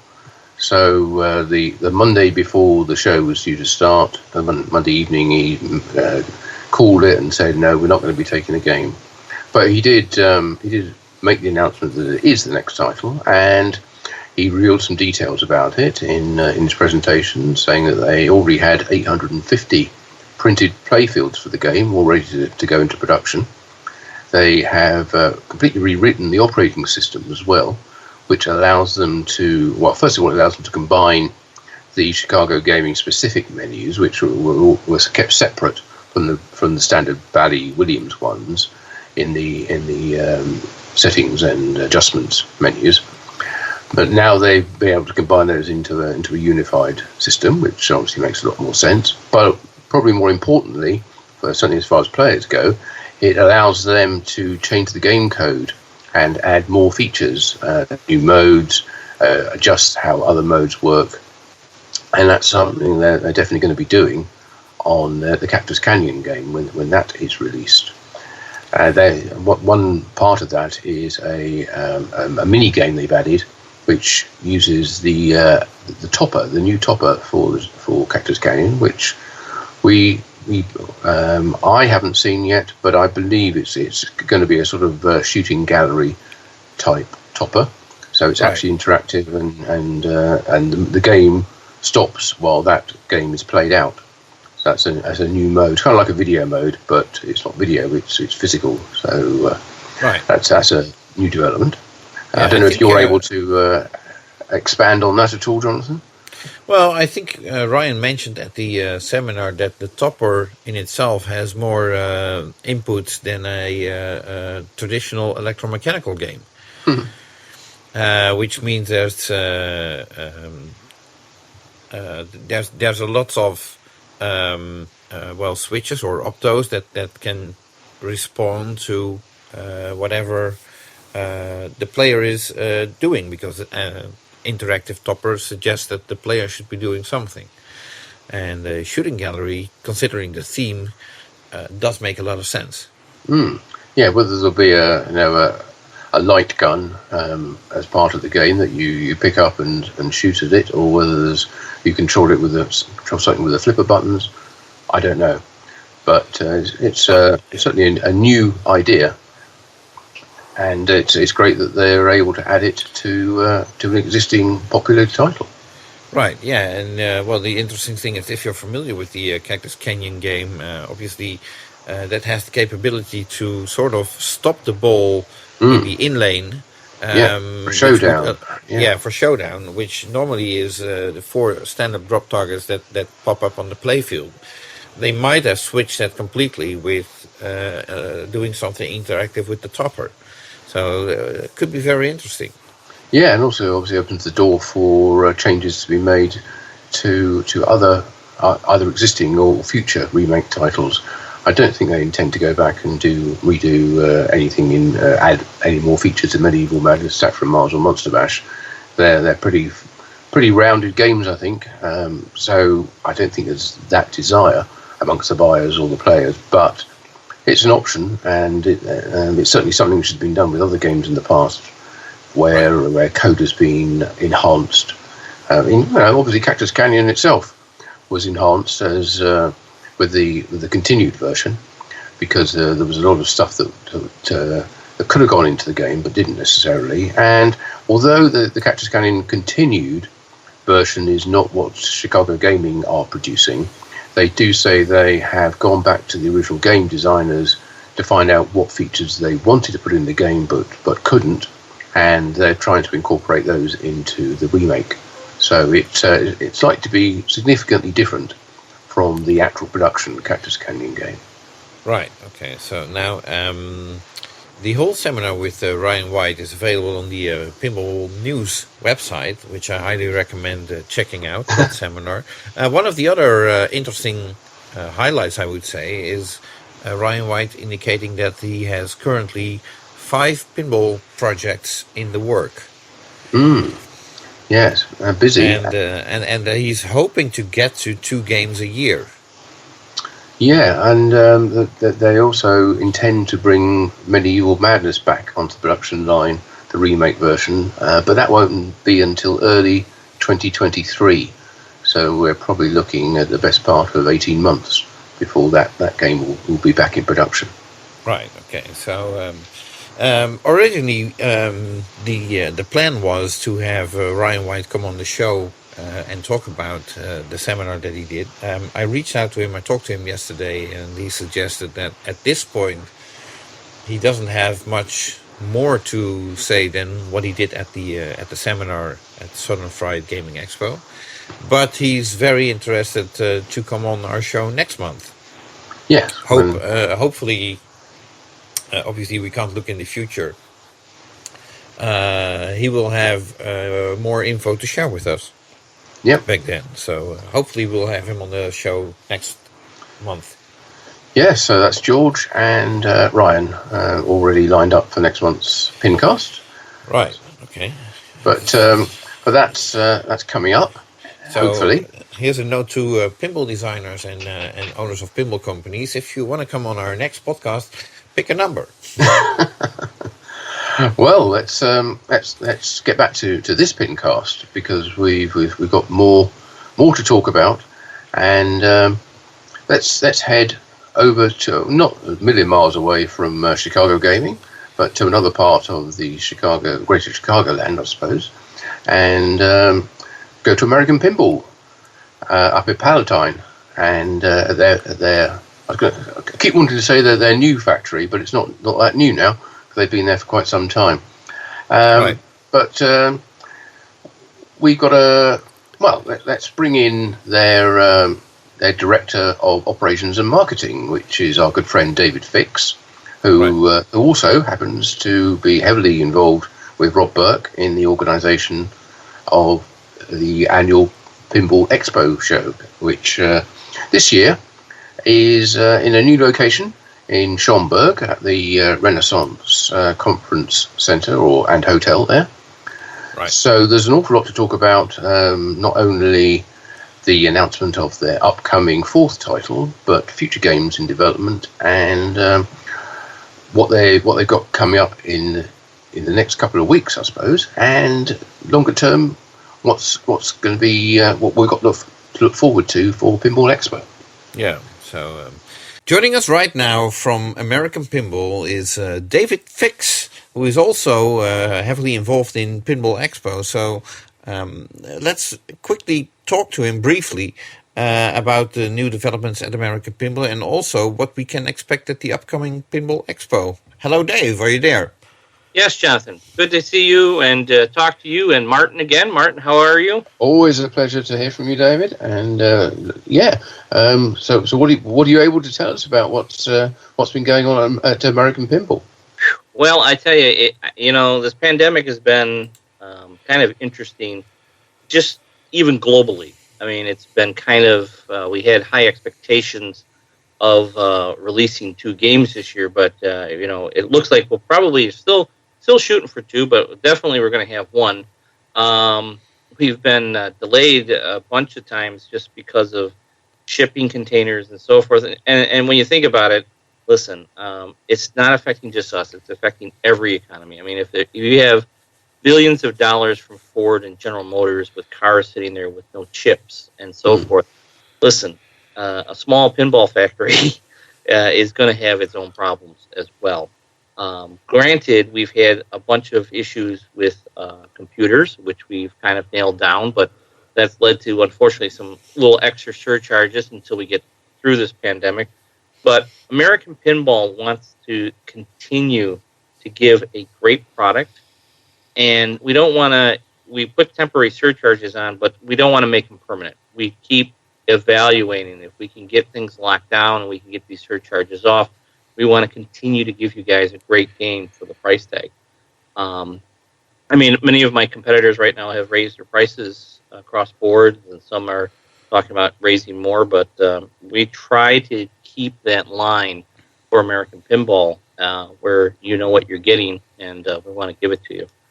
And are these supply chain issues mostly affecting the release of your 4th title, or do they also impact on the previous 3? No, it's funny, is the previous 3 have been doing very well.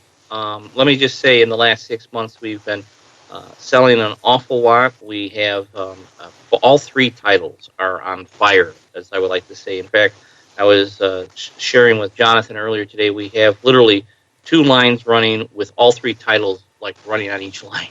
So we are fulfilling orders. There are containers being boxed up and get shipped out. I mean, if you look back, the owners at American Pinball are Vikesh and I, we look at it like December, we were like, Houdini and Oktoberfest were kind of like dead titles, and then, Hot Wheels was doing okay. Now, Houdini and Oktoberfest are right where Hot Wheels was, and Hot Wheels is on fire. So people are loving it, and the other thing is we continue to re-release Houdini and Oktoberfest with some upgrades. So the game's not over with. There's some surprises coming, and we're kind of excited about that. In fact, I'm going to just do a little promo here, if you guys don't mind. This coming Friday, Jack Danger is going to have a special show from American Pinball. Actually, it's going to be, we're at his studios, and we're going to make an announcement on Jack Danger's Twitch, and it'll be awesome. We're kind of excited about that, and then we're going to do it again probably in a few weeks, and then again in a few weeks, and then again in a few weeks, and my goodness, that will be Title 4. So, we're finally getting over that threshold with Title 4, and it's just been driving me crazy. So, what kind of announcement can we expect on Friday, did you say, this week? Thursday, but will be Friday in the UK because Jack. Right, Thursday night. Okay. Yeah. Night. This isn't to do with Game 4's. Nope. No. Okay. So this is related to your current product. I suspected this could be, and I'm just speculating here. So because Dave didn't tell me earlier on, I suspect we might see a code update with some new features. You'll have to tune in, Jonathan. You'll have to tune in. Oh. But here's the thing. We continue to perfect our titles. We continue to work on our titles. And we continue to work on the new one, 4. So we keep looking at it both ways as what the collector wants and what the operator wants. And we're kind of excited with what's coming out the pike right now. And there's some secrets that will be announced later in one of our titles that most people don't even know about. So that's going to be exciting too. Okay, and you'll be demonstrating these things in Jack Danger's streams. Yep.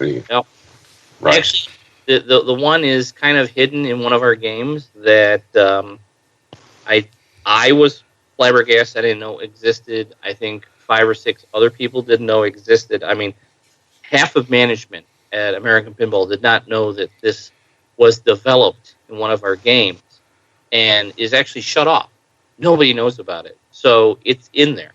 So we're going to talk about that Easter egg. Mm-hmm. I mean, it's kind of pretty neat. I actually kind of put it back to almost like, the black light and the UV stuff that was done on all the playfields for Stranger Things. I mean, that was on there. Most people didn't even know it was there until they revealed it, and then all of a sudden it was like this blow away. Well, there's one of our games is out there that had a secret from day one, and I'm going to say a lot of people don't know it's in there. So we'll talk about that a little bit more later on. Okay, very good tease. Yes. Always fun to find Easter eggs in games. Yes. And it's just kind of neat that that's out there. We also have been working very hard because we've having a ton of European orders and a ton of other information. And I think I told Jonathan this a little earlier today that we're proud that very shortly we will have our manuals in German, French, Italian, and Spanish. So the 4 big languages, there's probably a couple more languages we're probably going to look at doing, and we probably will do those. But for now, to support a lot of these games in other countries, we wanted to make sure that they had a manual that's from beginning to end in their language. Is this a physical manual or a PDF? It'll be a PDF, but you can print it right out. Oh, obviously, and do it. We're even thinking about at some point we may for operators because that's one thing we've been really, really focusing on in our foreign markets was to get the coin op guys. And for that, we will probably print out those orders of physical, manual in that language for those operators so that they get they'll get it from the US and they're going to be like, wait a minute, this is for me, that kind of thing. It's just a touch. We've done so much already with the new web page of American Pinball and the support aspect of all the quick videos that we now have online. We have a plethora, an absolute library of videos that show you quick tutorials and quick ways of repairing commonly mistake problems, not even just on our games, but on all games, things that, have been hindering pinball players for a long, long time, or even just the newbies. Some of the newbies who just, we welcome them to the club or help them to understand what they bought. It's kind of like, we kind of refer to some of these high-end cars that you buy sometimes come with a video to show you how to work all the gadgets in the car. Well, we kind of have videos to show you how to work all the gadgets on your $6,000 or $7,000 pinball machine. Okay. Cool. So, you mentioned Game 4.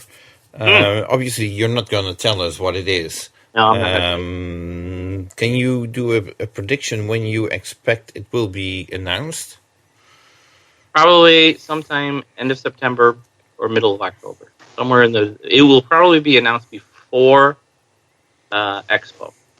And the reason I'm going to do it before Expo is because we're probably going to have, we're working on having an open house at American Pinball to welcome people in on Wednesday, the day before Expo, for just an open house to see American Pinball and see what's going on there. I think it's kind of cool that people can come in and see our facilities. And we will probably have the current title on the line at that time. And we might even set it up that if you want to buy Title IV, you could probably put it in the truck that day. So we're working on that very hard to get that out the door for people to see. Oh, so we don't get the title, but I think this is kind of a scoop in its own sense. Yes, it is a scoop in its own sense because we've been working very hard to get this, and trust me, we're going to make. I call it a media splash. When Title IV is released, there will be a media splash. In fact, I think most people are going to be sick and tired of hearing about Title IV. But hey, it's the way to get the announcement out. And what we have been planned is something that uses some of the history of releases from Williams and Bally back in the 90s, stuff that I was privy to, and some people in the industry haven't seen it in a long time. So I think this is going to be awesome when this does get released. Okay, I just hope that the quality is getting better. If it is what I think that it is, then Jonathan, you know me. I know you. Oh yeah. I definitely am. First of all, remember everybody should know this, that I was a collector first. Then I became an operator. Then I started working in doing shows. Had my own show, and then working at Expo. A guy who has over 100 machines, and you take a game and you definitely move it around and you work on it, and you're going to make it into that piece that people are going to really, really love, and will be blown away by. A lot of fun stuff coming out. So I'm kind of excited. I don't want to go into any more detail. That's a little too much, but I think for everybody, they get the idea that, hey, the American Pinball has done an awful lot of changing. I will tell you that Game 5 is already well in development, and we have shortly, we will probably after Game 4, we will make some small announcements of all the new members who are joined the team for Game 5, and that'll be in itself a little teaser. And Game 6 is very well along the way, and so is Game 7. Wow. And we've already been talking quite heavily on the licensing aspect, because it takes a year for a game to have a license, and it, Dennis and I and the rest of the team, we didn't get in there until January. And, February, March, and then when we start working on a game, it takes a good period of time to get that game, and get everything licensed, secured. So we're working hard to make sure that we bring you a game that everybody loves, and at a license that will not make everybody go, what were they thinking? It's going to be good. I think I'm kind of excited about it. So, okay. Well, after your first two titles were not licensed, although obviously Houdini's a well-known brand already. Correct. And I suppose an Oktoberfest is a known entity as well. But going from Hot Wheels, would you say that that licenses are the way forward now for American Pinball? No, and I'm going to get criticized by all the podcasters. And I know that there's a guy here in the U.S. who will scream to you, license. And he's the kind of guy that buys license. But, at the end of the day, there's this market that most collectors don't see. And that is the giant driving force behind the pinball industry. And Jonathan, you know what I'm talking about, because we're talking about operations. Right. You're talking about, everybody says, Spooky, and Charlie's a great guy. Don't get me wrong. I love Charlie. I love what he does and so forth. Halloween, can't wait to play it. Can't wait to play Ultraman 2. I'm kind of interested to see how that all works out. I'm really excited about it for him. But 2,000 games is a really nice number. But trust me, it's not the number that kept Stern in business all those years. 2,000 games is like what one distributor in the U.S. will buy in a year. So think about that. That's, Jersey Jack will say, we sold 2,500 or 3,000 of Guns N' Roses. Again, that maybe be 2 distributors in the United States. We're not talking about Europe. We're not talking about Australia. We're not talking about South America. So there's this giant world that drives the market. And yes, licenses are great. And trust me, they are good. But they also have their demons. And what I want to share with you on that is that licensors control a heavy market. They want so much in payments, okay? And, when you're dealing with a licensor, you have to play by their rules. And if you don't like it, you kind of get yanked one way or other that you may not want to. I think of, Steve Ritchie, I think it was always a big Led Zeppelin fan. But think about it. He just got to do Led Zeppelin, and now he's sitting at a different company. So what happened there? And I know Steve has shared with some people that the handcuffs are off. So what's that mean?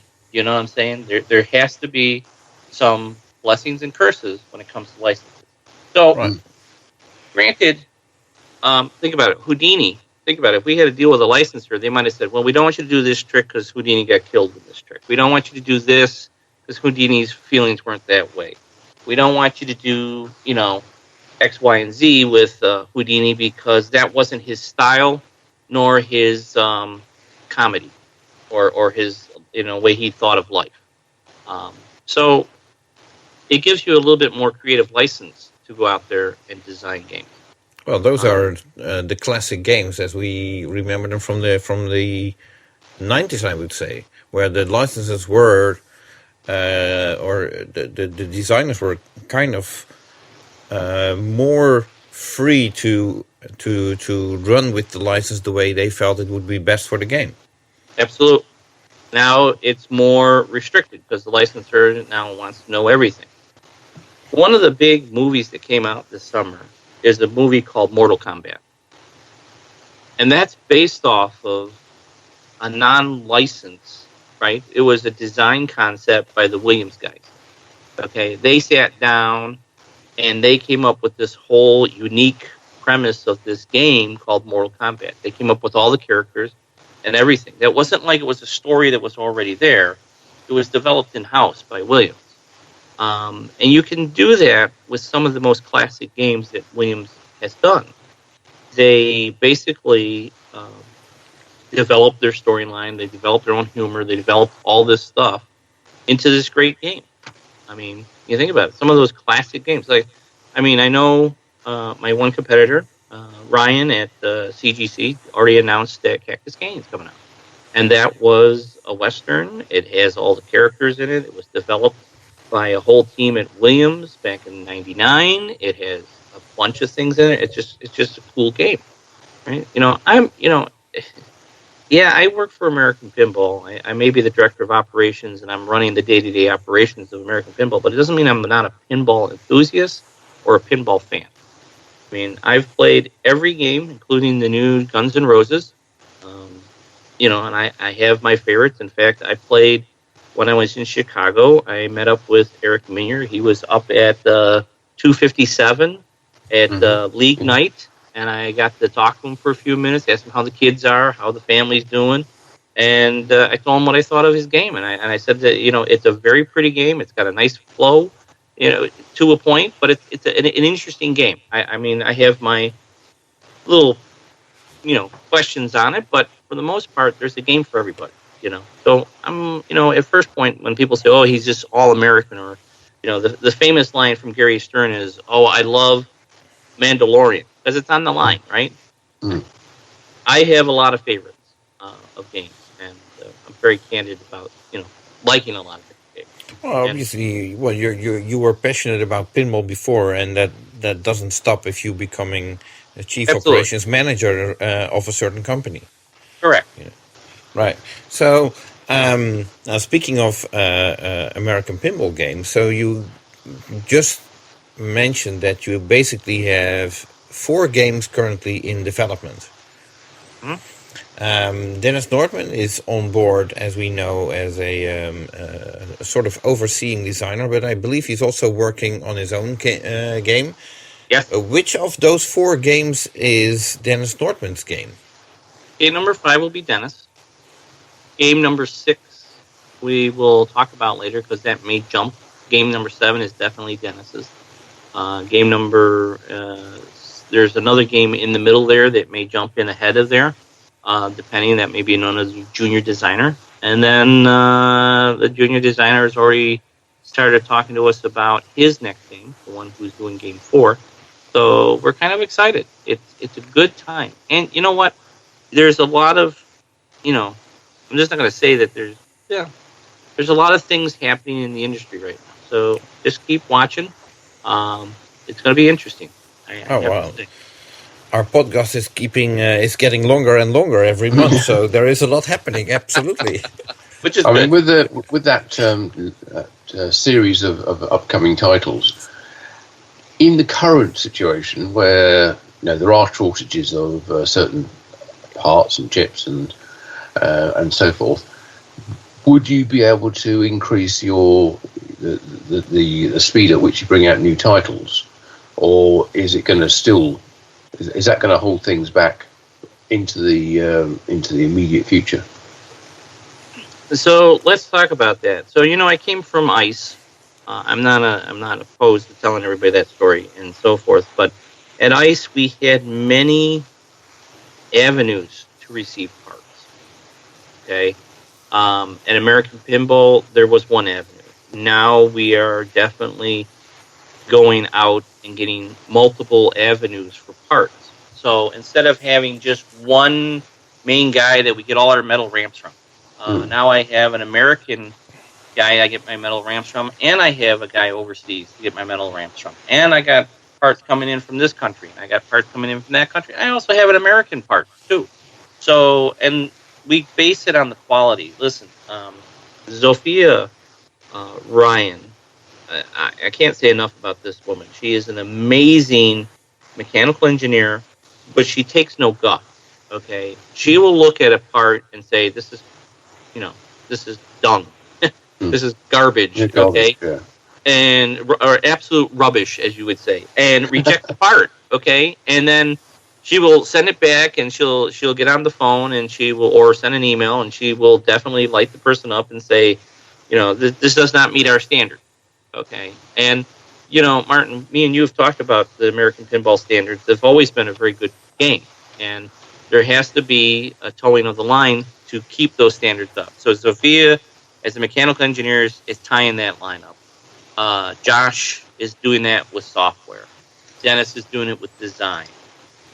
My team that are building games, they've gotten a lot better, and they look at parts, and we reject it. I have a guy there who will, literally, we got 5 playfields in, and he went through all 5 playfields, or out of those batch of 100 playfields, he found 5. And I asked him, where's the problem? And I couldn't find it. But his standards are so high because we know that our customers have come to love those. So keeping those standards is absolute key, but also having development of a system where we can bring parts in from all over keeps us running. Whereas when we first started, we only had one source, and it was like trying to pull teeth to get the parts in on time and stuff coming over. So it just works for us to now have more avenues to bring our parts in to give this great game. Yeah, it makes sense to be able to multi-source parts. And that's really the kind of the crux of if you got one distributor who's sending you parts and he's got it bad, you're waiting for 3 weeks for him to send you another set, and then that could take if it's bad again, then you're doing this. Meanwhile, when you now have established 3 or 4 sources, you're getting samples from everybody, and you have your standard. You're like, okay, we're going to go with this guy, and if he fails, guess what? There's 2 guys right there ready to help out and jump in at the business, okay? And creates that competitiveness, but it Yes. also keeps the product rolling.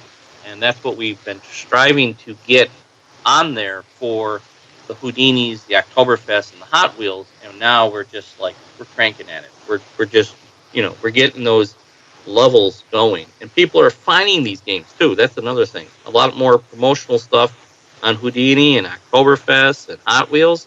And people are just now discovering these games. I mean, it blows my mind when somebody says, I've never seen this game Houdini. It's absolutely cool. I mean, the game's been out for 5 years. It's like, really? And he just bought one. He's just loving it because he just bought a new Houdini. And, some people will say, Dave, the market is saturated with Houdini. Really? I mean, you go on Pinside or Mr. Pinball and see how many American pinball games are up there for resale. Not a whole lot. In fact, I find it kind of funny. If they're up there, they're gone probably faster than anything. American pinball games are, even on the Facebook marketplace or anything like that, unless it's new in the box, those games, if they're selling for a little under the price, people are picking them up because they're a strong title, they're well built. And I want to give you guys an update because we had this conversation back in, I can't believe it's already May, end of May, beginning of June. Martin, I never got one phone call. Not one phone call on those playfields. Remember I said that? Yes. Yeah. And it also led me to ask a question because, we and you have had this discussion many times about playfields. And, we talked about it in the 90s that was done and dusted. And the playfields were clear-coated and diamond-coated. And they were done and there was nothing wrong with them, right? Well, That's right. I've been looking into, why these playfields have been having issues. And it was interesting. I had a nice long conversation with my playfield manufacturer, and I will tell you that Jeff Bader is a great guy. And he kind of shared, there's some secret in the sauce. But one of the key points that I want to point out to you, Martin, and this might be great for your listeners, is that the 90s playfields were silkscreen. Okay? So that's forcing the ink, a very aggressive ink, into the wood, and it saturated the wood and went in really deep. Okay? A lot of the new playfields we have are being ink jetted on, which is a very, very thin layer of ink that's going down on the playfield. And it's usually all the colors at once. It's not the red screen, the blue screen. Yes. It's not these different colors. It's not the thickness. And it's not eating into the wood.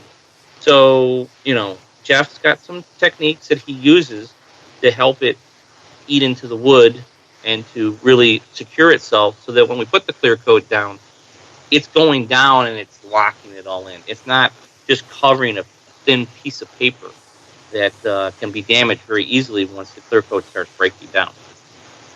So that I wanted to share with that and your listeners because you and I have discussed that about how playfields in the 90s were done right. Indeed, and we discussed it on this podcast several times with yourself and with other people in the industry as well. And obviously, it's a bit of a touchy subject for some companies. Yes, it is. It's just like it's continuing to develop newer games, newer stuff. Now, I will tell you that one of the things that CPR, my buddies up at Classic Playfield Reproductions, they have a giant machine up there, and they're still screening the playfield. All right, so there's a reason that CPR playfields are really, really, really good, and people love them is because they're still doing the old tried true method of silk screening. Now, granted, it's a big machine to run, and it's a lot of stuff, and I give my hats off to Kevin up there at CPR for doing it. But he's still the guys that got the passion to make the playfields and make the back glasses and plastic sets. And here and now, I sound like I'm being a sponsored podcast for CPR, but I'm not. But I love those guys up there in Halifax, and trust me, they're doing a great job. It's the love of Mike Purcell and Kevin. Hats off to you guys. Keep doing the good work you're doing. And of course, you have to make the screens, which is probably the hardest of all the things. Absolutely. If you're going to use silk screen printing. Yes, that's a very niche skill, I think, these days with all the move over to digital printing. Absolutely. And listen, I was on the, I try not to say I was on the forefront, but I remember looking at digital printing. I think I shared with you back in the early 2000s, Martin, when I was up in Halifax and I was with John Greatwich, and we were doing silkscreen. He was doing printing on playfields, and we did a backglass, Paragon backglass. We did a test print on that. So, and that video is still floating around there that we ran that glass through a big giant printer back in the 2000s. So it's just kind of funny where we are in an industry that's now kind of like, that's what's being done, So I find it very interesting. I love being in this industry. It's been fun. Well, it's not over yet, of course. There's still plenty more to do, and of course things move on. And one of those things that does move on is Pinball Expo.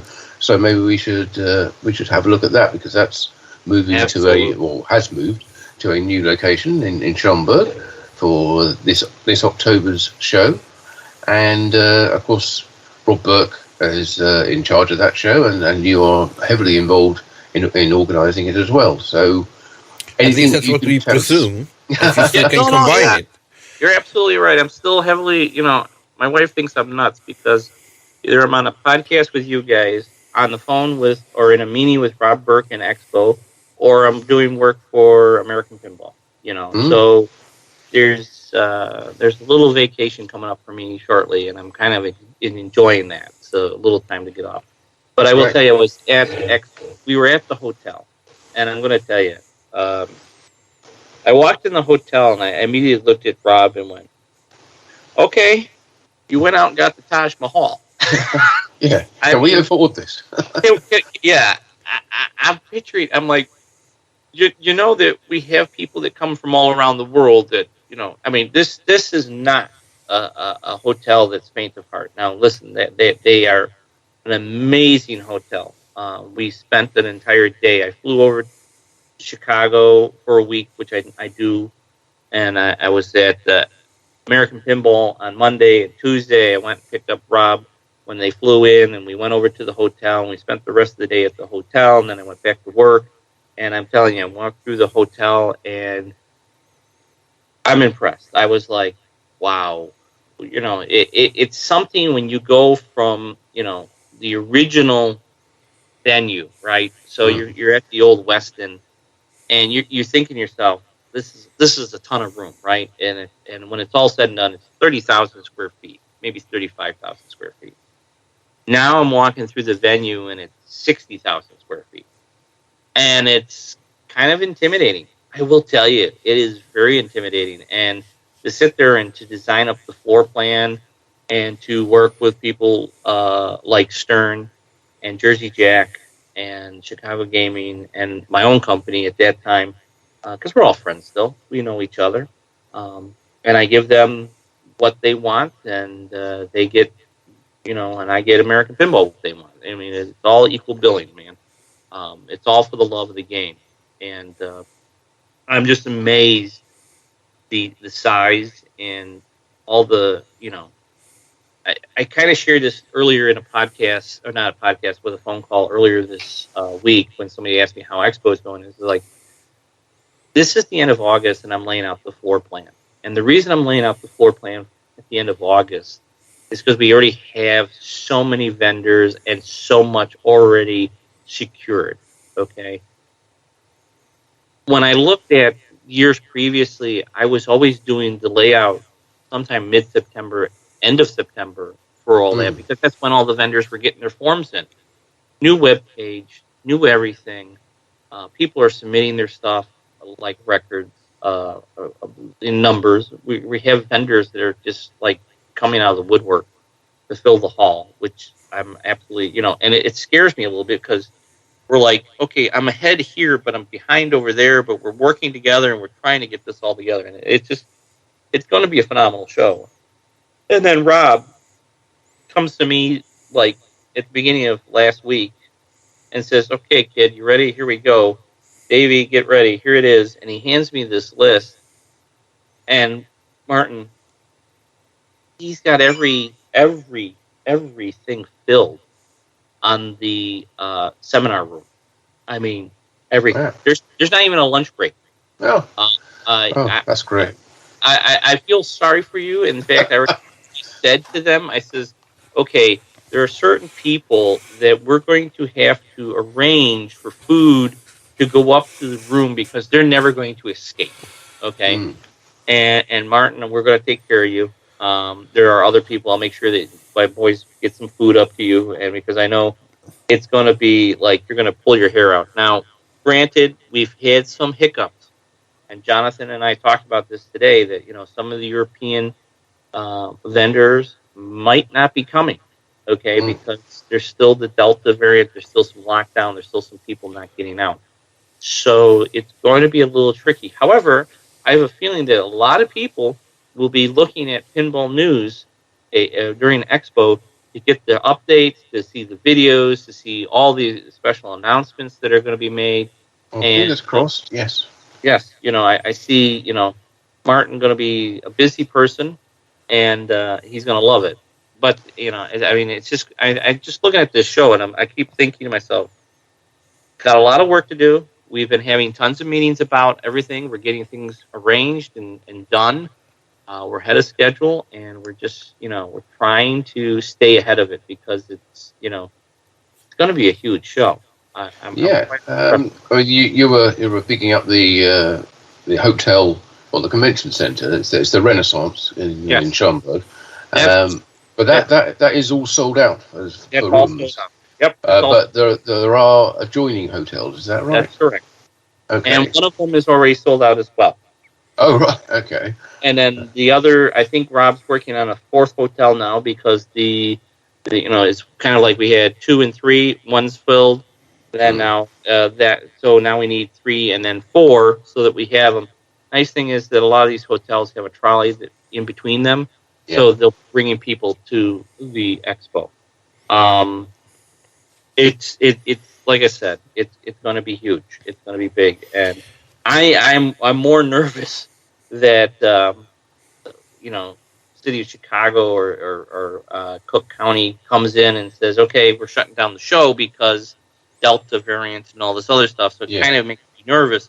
However, right now we're green light, and the city and the people of the health department are saying if worst case scenarios, you may have to all wear masks in the thing. If not, isn't that the current situation in Cook County that you do have to wear a mask indoors in a situation like that? Not really, no. No? Okay. No. Actually, it depends on the area and the location. Some companies have mandated, you have to wear a mask to be in their facilities, especially because there are some people who are vaccinated and not vaccinated. Hey, it's unfortunately it's become more political than it should be, but it's whatever their decision is. Just like masks are, whatever, it's your choice, that kind of thing. I laugh because a friend of mine, shared a cute little video, and he says, "Could you imagine a guy laying on the operating table, and the doctor walks in, and he's not wearing a mask, and the patient looks up and says, 'Doc, what gives?' And he says, 'Don't worry, I'm fully vaccinated.'" And it's like, okay, where is that going? So, it's just one of those things that whatever you're comfortable with. We want to have a show. We want to have a pinball show. We're rolling out the red carpet to Stern. Stern is already kicking it into high gear.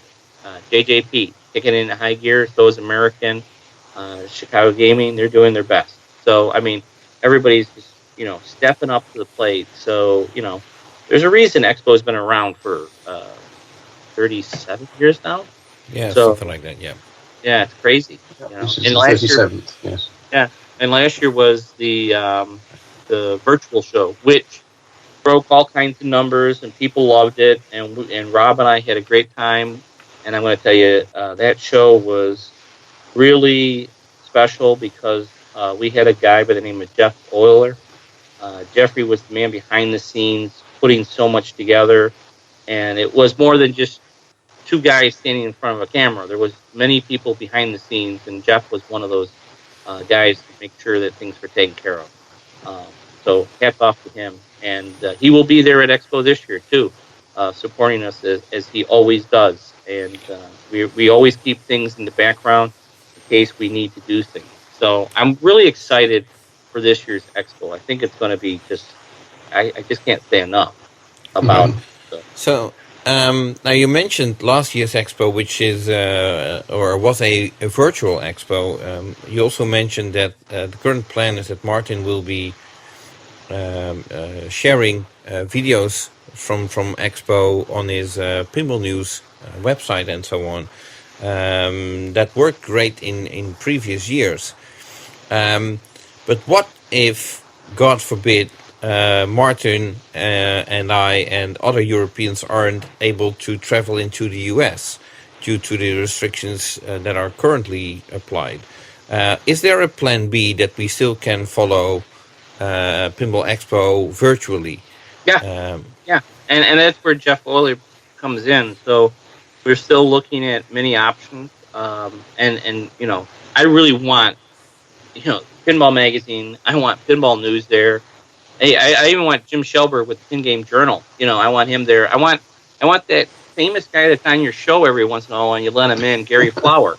You know, it's kind of funny. I would love to, you know, to have him there. You know, there's so many people that I talk to, and this pinball community is made up of a lot of friends and people that have put their blood, sweat, and tears on over the years. And, you know, so here's my schedule, Martin, as I'm going to be in Chicago for Expo, of course. Then I'm staying in Chicago because I got to be at Midwest Gaming Classic. Yeah. And then I'm coming back to New York for about 3 days. Then I get on a plane to go to Orlando for IAPA. Yeah. And then just at the very end of IAPA, I got to get on a plane to fly to Massachusetts or Connecticut. I don't know where it is, but Pentastic's going on. Oh, yeah. So Marston wants me there. So then I'm going to, I mean, that's the weekend after IAPA. So I'm going to be like, I'm going to be coming in like, I can't speak. And then the next weekend we have Thanksgiving. And it's just like, it's just crazy how quick all that's going to be. Like, you know, the month of November is going to be like that, and it's going to be gone.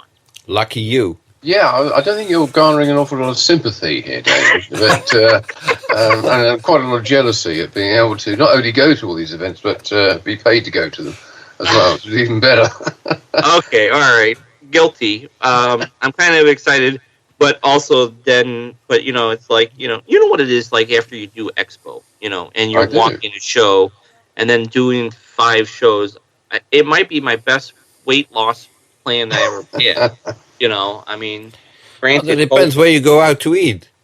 Yeah, well, that's true. Every time I go to Chicago, they keep taking me to new restaurants. It's just unbelievable food, and I'm like, I'm finding all these great places, and I'm just like, I come back from Chicago, and I swear that the airplane or the airplane is going to be charging more because I've put on weight while I was there. Sorry, sir, we now have to charge you for 2.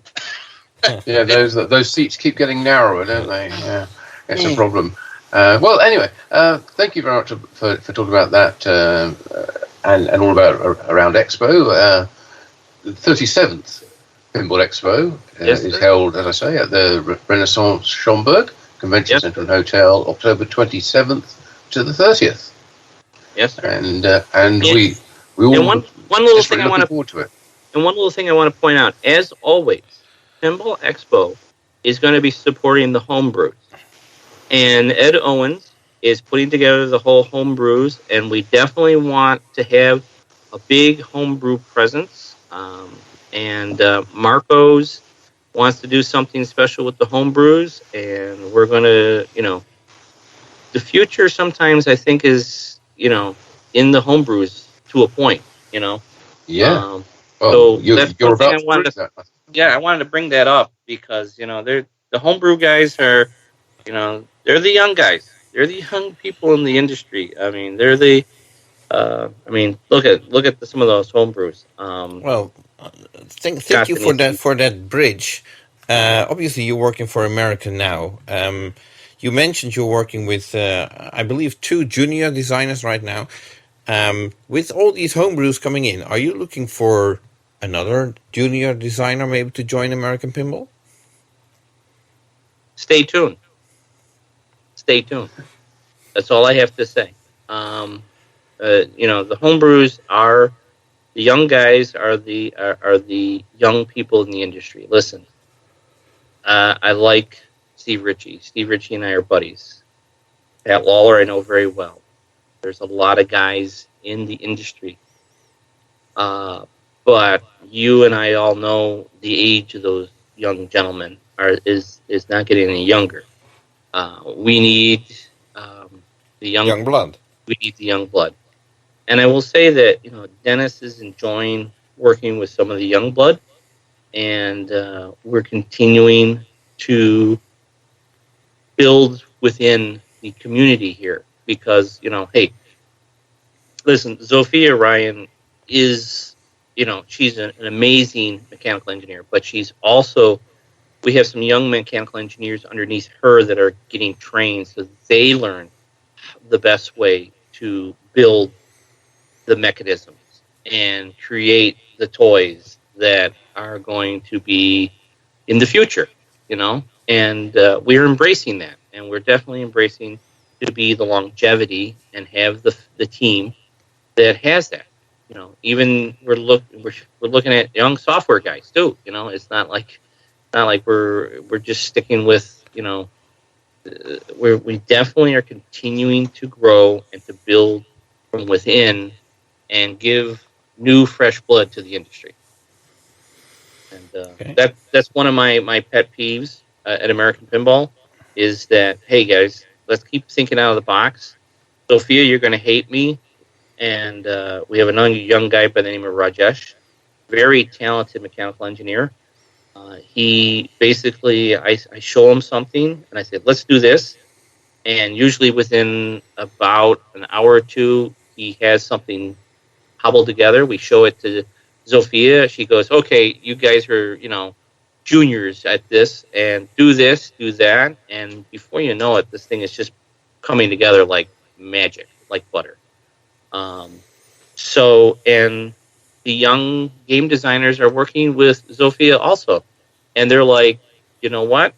Zofia's right. She's got it. She's always correct. There's very rarely do you ever hear anybody in the company ever say Zofia got it wrong. And she really thinks about things, and she's got a passion. She worked under Kordak and the rest of the team there at Williams and WMS, and she wants to share that information, same thing as Dennis, with these young guys. And, I only see growth. I don't see problems for American. I see it just growing and continuing to grow. I think it's going to be awesome. Okay, well, we look forward to seeing the fruits of all this labor, so to speak. Can't wait. It's funny. It's like, I think I do these podcasts. I've been on a couple podcasts in the last 6-8 months, and I'm thinking, great, I'm going to listen back to these things and go, wow, what an idiot you were, or why did you say that, or what were you thinking? And then I'm thinking, no, you're passionate about it. This is what your goals. This is what the direction you want American to go in. And I'm going to tell you, the management of American are fully behind me in the decisions, and they are excited. And we really turned the company around 180 to the point that our numbers are just ridiculous on Houdini, Oktoberfest, and Hot Wheels right now. And they're going to continue that way. So we're excited. Okay, well, very happy to hear that. Oh, and by the way, like I said, game's not over. So I keep challenging the team. If there's a way to make Oktoberfest or Houdini or Hot Wheels better, let's keep looking at it. So who knows what's going to come out of that? So we keep challenging the team for that stuff, too. So it's going to be fun. Okay. Well, thank you very much for taking off the time of your free evening, I suppose it was, to join us on our podcast and talk about work. But we appreciate it very much.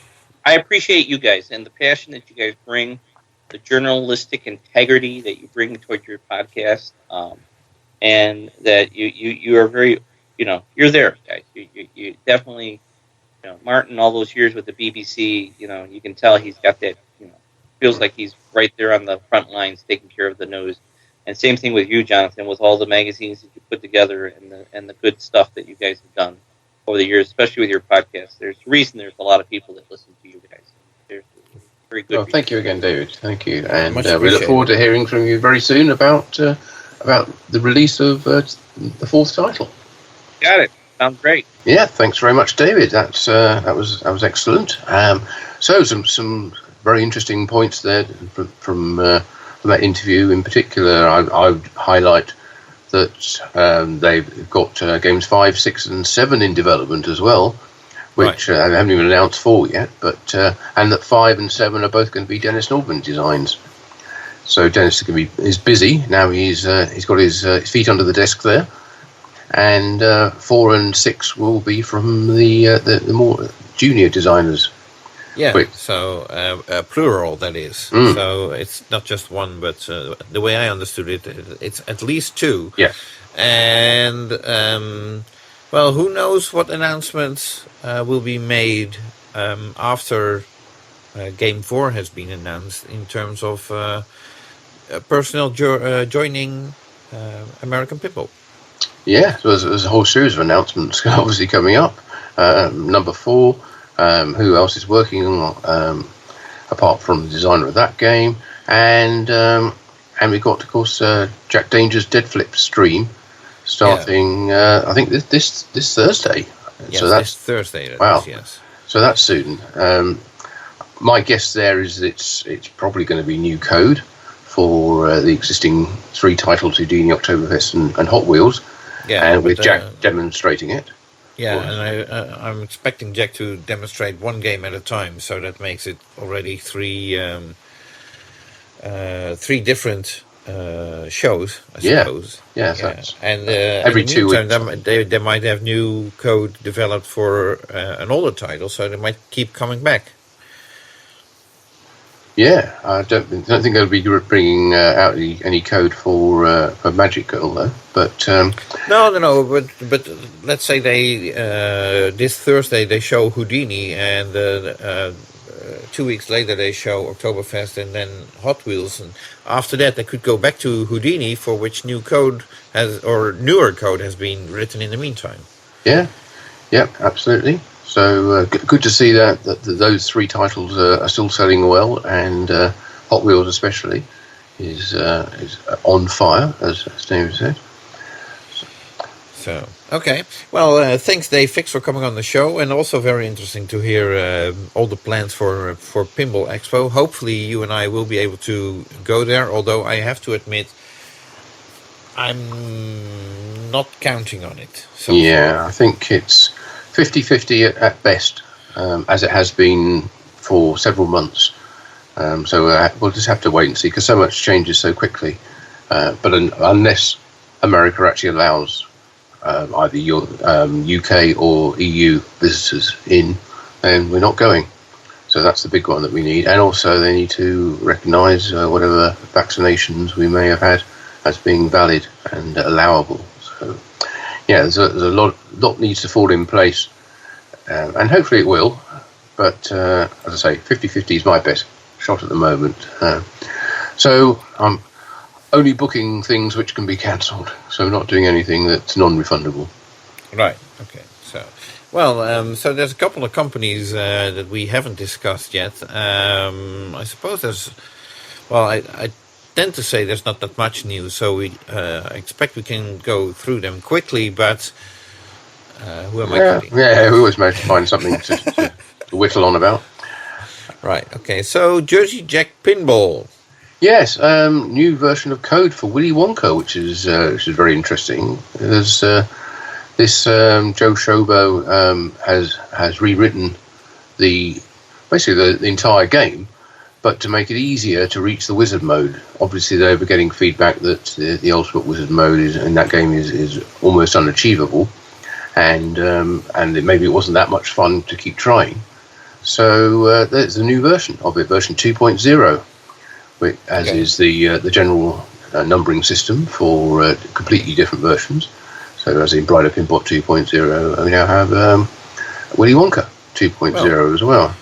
There's a Willy Wonka 2 blocks away from me on location, so hopefully they will install that code so I can give that game a try. Fantastic. We look forward to getting your feedback on that. And there's also new code for Guns N' Roses, which is not entirely unexpected, as it's the current title on the line, and the pictures from the factory have been put on the Jersey Jack Pinball social media feeds, and it's a heartening view, really, of the production line, seeing rows and rows of Guns N' Roses machines being built on the production lines. Right. New version of code 1.23 was on the 25th of August, which supports the topper, which is kind of surprising omission, I'd have thought, but that previously the topper wasn't fully supported in the software, and now it is, and it has a new Desert Demolition album mode, as well as adding in a few bug fixes, as these things always do. Right. So, then the Jersey Jack podcast made a reappearance, I would say. It's not a very frequent podcast. It's an occasional one, yeah. Mm-hmm. Yeah, occasional one, which has interviews with Steve Ritchie, who, as we discussed last month, switched companies and joined Jersey Jack Pinball. And there's also an interview with Joe Schober about the updated Willy Wonka software that we just discussed. So that's definitely worth checking out. Now, those of you who are regular listeners, well, first of all, thank you, and secondly, we're sorry, but also we'd like to address that last PINcast. We did say that we were hoping we were planning, in fact, to get an interview with Steve Ritchie about his move from Stern Pinball to Jersey Jack, and what he was planning to do there, and the reasons for his leaving, and his take on the pinball industry as it is at the moment, because he's been in it long enough to have a good experience and seen a lot of changes. Right, and the reason to sort of announce that interview is that, first of all, Steve had reached out to me personally, indicating that he wanted to come on our podcast, and second, because Jack Guarnieri promised us that we would get that interview once the Jersey Jack podcast had interviewed Steve Ritchie. So that was reason enough for us to announce that interview. Unfortunately, that interview hasn't happened yet. I'm probably to blame for that. Sorry about that. Well, there are various reasons why it hasn't happened, but we are still hopeful to get Steve on, and so we can talk about so many things. And at least now he's had a good time at Jersey Jack Pinball, and probably started working on his next title for them, and he'll be able to give us a very rounded view of that move, really, rather than just only having been there for a couple of days and saying how wonderful it all is and how warm his greeting there was. He'll be able to tell us what it's actually like working the street over from where he was working before. Yeah, so once we are able to interview Steve, of course, it will be available as soon as possible. We hope to bring it soon, but there's, at this point, no timeline. No, sorry about that. It's beyond our control, I'm afraid. Yeah, okay, so anyway. Moving over to Haggis Pinball, all the way in Australia, I'd say not much news other than delays and a video explaining the delays, and also a factory tour of the new facility. Yeah, I thought it was a very extensive video. I thought it was going to be a quick look around, but it seemed... Well, the factory tour took a lot of time. It did, so. Yeah. Yes. So it was good. That was they hadn't had an update for a while, and we haven't had one since either. But that was good to see that they obviously have been building up their factory facilities there to actually build games, which is something that people need to see these days for obvious reasons. And they certainly seem to know what they're doing there. It was good to see Damien sort of walking around all the various areas you'd expect to see, from the playfield manufacturing, the assemblies, the wood shop, the spray booths, and all that kind of stuff, and the cutting machines, all the things you would need in a pinball factory. But he, like everybody else, and we were just hearing this over and over, I'm afraid, that everyone's delayed, everyone's got supply chain issues and price rises. Right. Well, I think he mentioned in the video that they were going into their 6th lockdown at that time. So, that makes it rather difficult, obviously, COVID is still something that some parts of the world control better than other parts, I would say. And I'm not saying anybody is doing it right or wrong, but if you're in your 6th lockdown, then something must be up, I'd say. Yeah, it's something we all hoped, obviously, would be done and dusted by now. We'd be out the other side, but it just keeps rumbling on, and that's another potential issue for us going to Expo, because that's assuming that they're actually allowed to hold Expo. If there's another outbreak of either the Delta variant or another variant in the Cook County area, which is where Expo is held, then maybe they won't be allowed to hold it. They might be mandated to not have any inside conferences or events like that. So, Anyway, fingers crossed, and we move on. Yeah, so Pinball Brothers.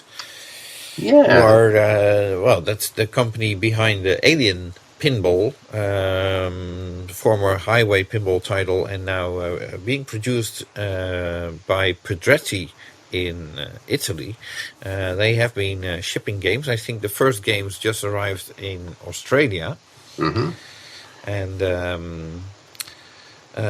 they have been announcing some details to come up for or they will be announcing details for the limited edition.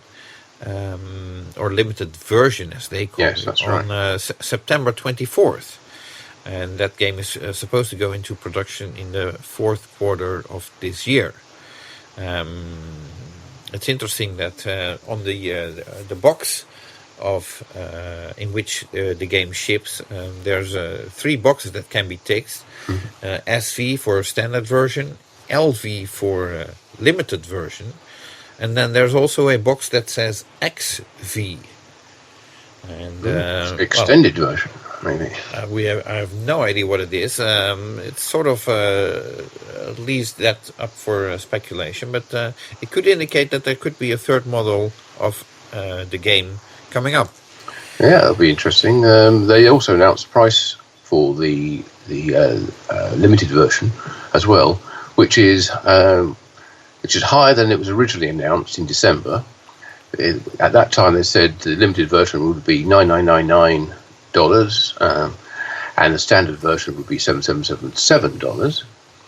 So that was easy to remember. But now the new price for the limited version is $696 higher at $10,695. And there's also a price rise for the standard version of $818 up to $8,595.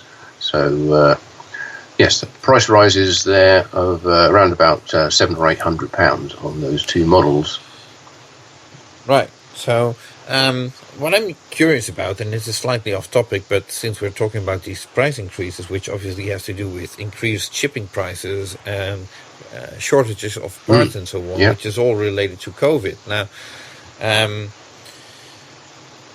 if I make a comparison, for example, to a snack bar or snack corner where they sell French fries, I am used to see occasionally that there have been problems with the potato harvest, I think that's called, and as a result, the price of potatoes went up, so the price of French fries at your local snack corner is also going up. I've never seen it go down, even after if the next harvest was good, it never went down. Would that be the case here with shipping expenses and so on as well? Because obviously we've heard the price of a container to ship from China to Europe or America has tenfolded.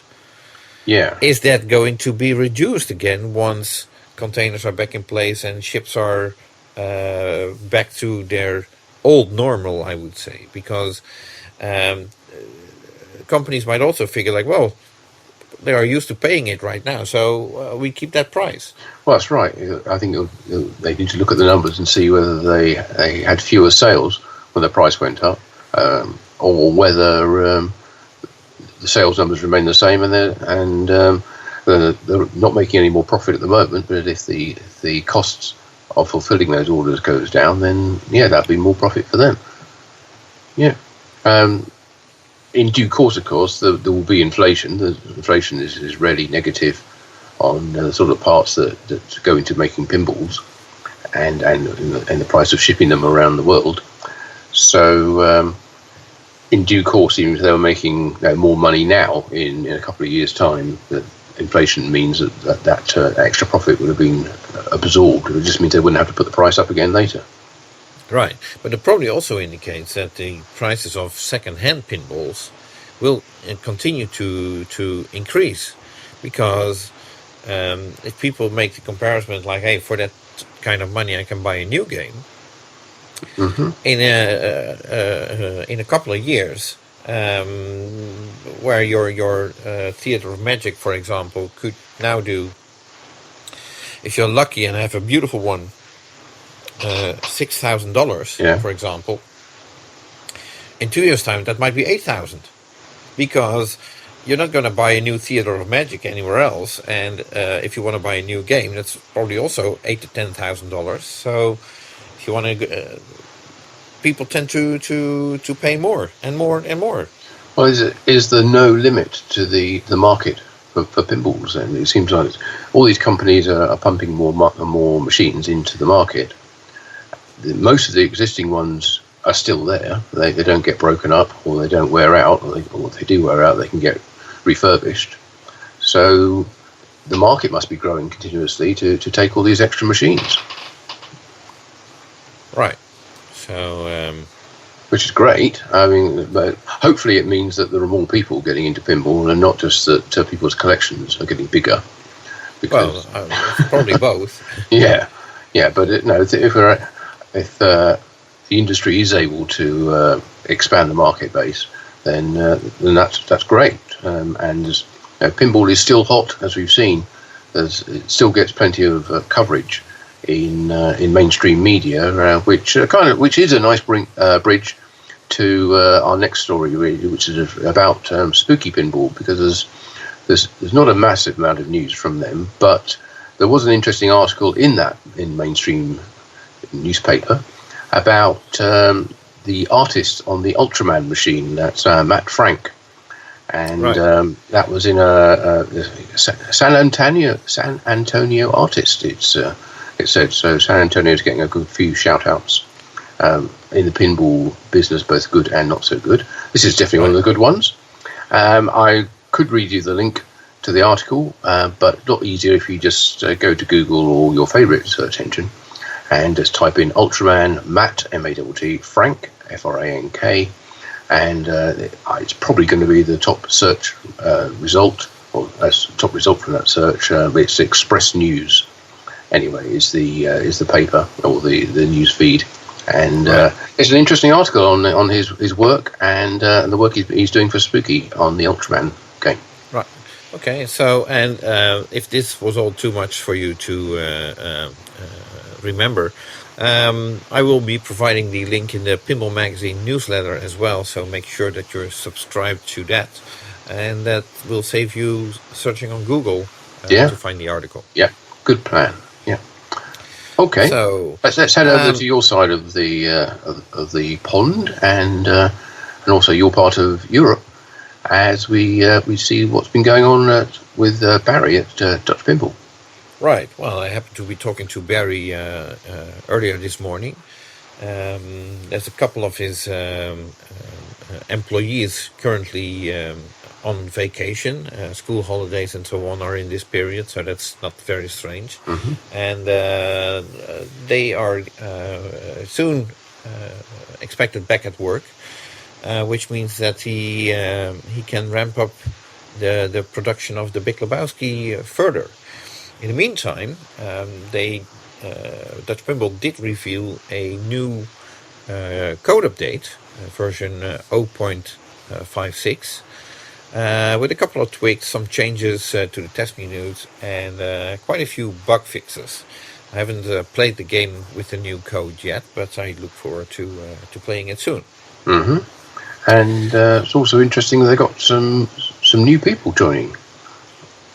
Well, that's always good news, I suppose. Yeah, yes. Apparently, there's a new sound engineer and video animator as well, who are going to be working on the Big Lebowski code, and with the intention to bring it to version 1.0, which is the fully featured version, as soon as they possibly can. And one of the key things that's currently missing is the wizard mode called the Do Divides.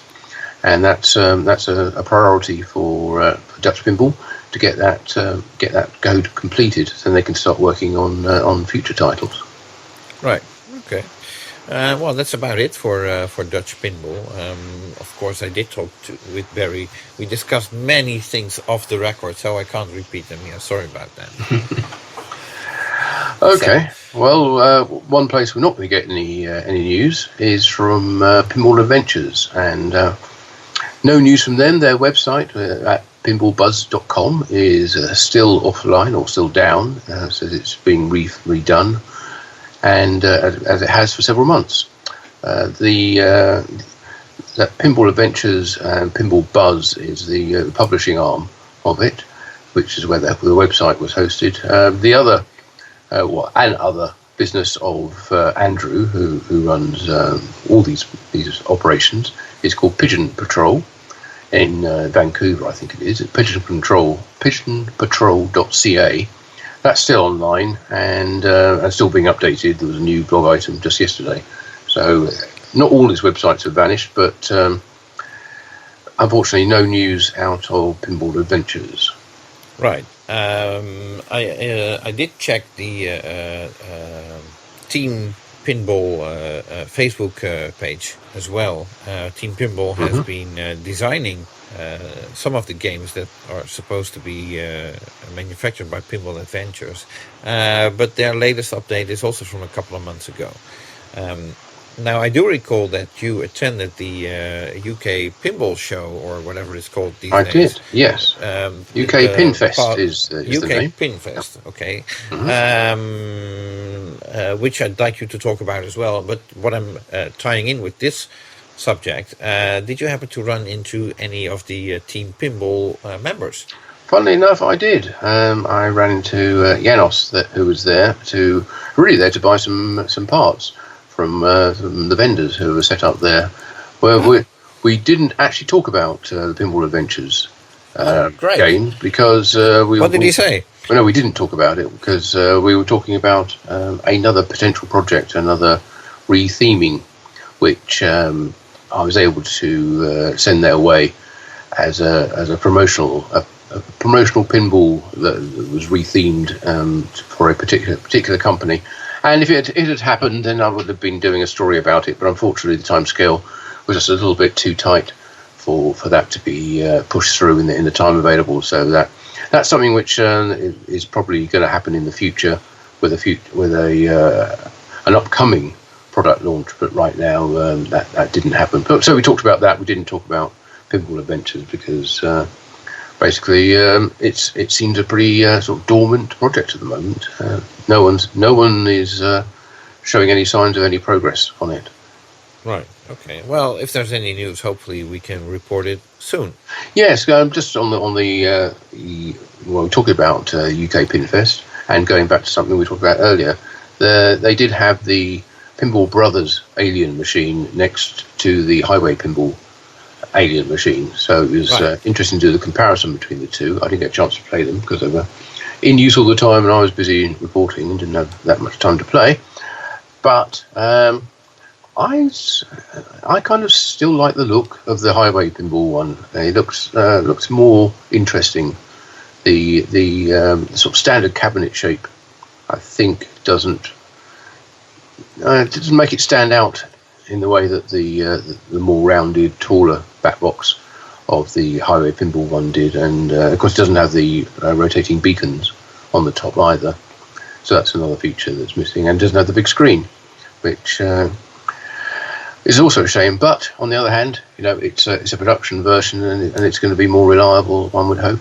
But I was interested to see that the same code from Brian Domney, as he was doing the code for the Pinball Brothers ones, and also done the code for the Highway Pinball one. So those two are basically running the same software now, even though they're completely different board systems and from different manufacturers.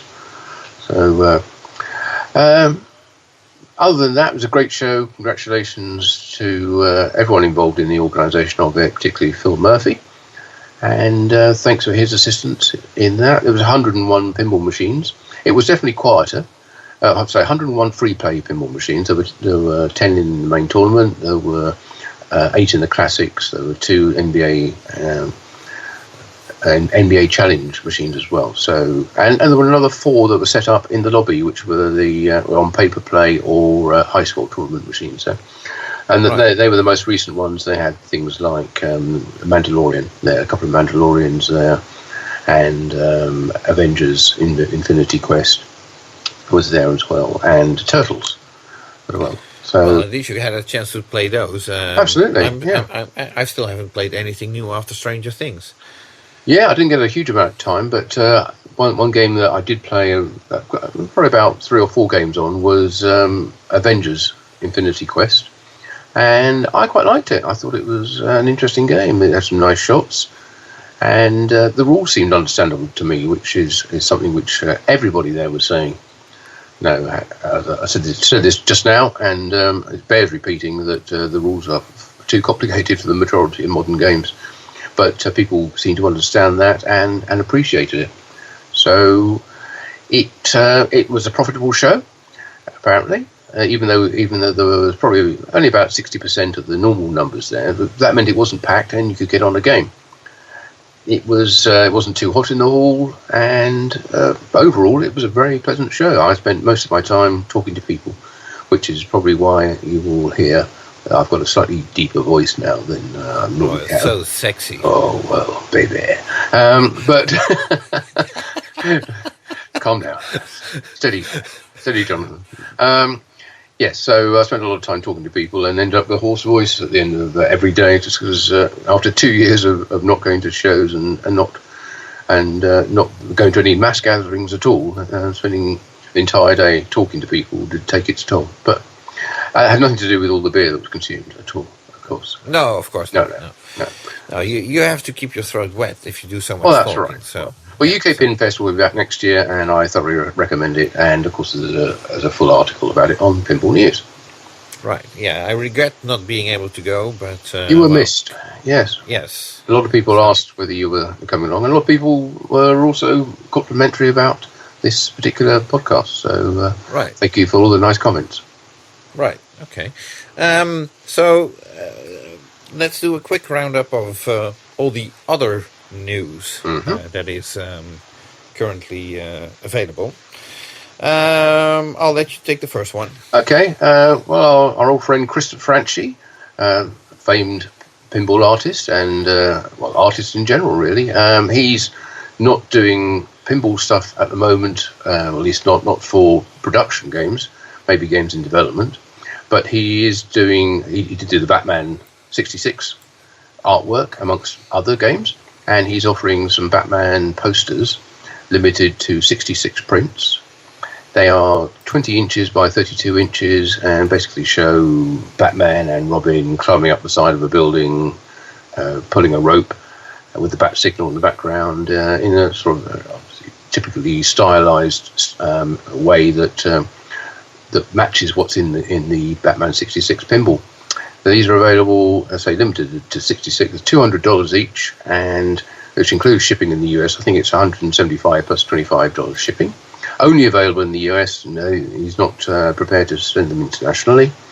If you want to find out more, go to his Facebook page, which is facebook.com/MetaLuna5Media. That's MEETALUNA 5 and then media.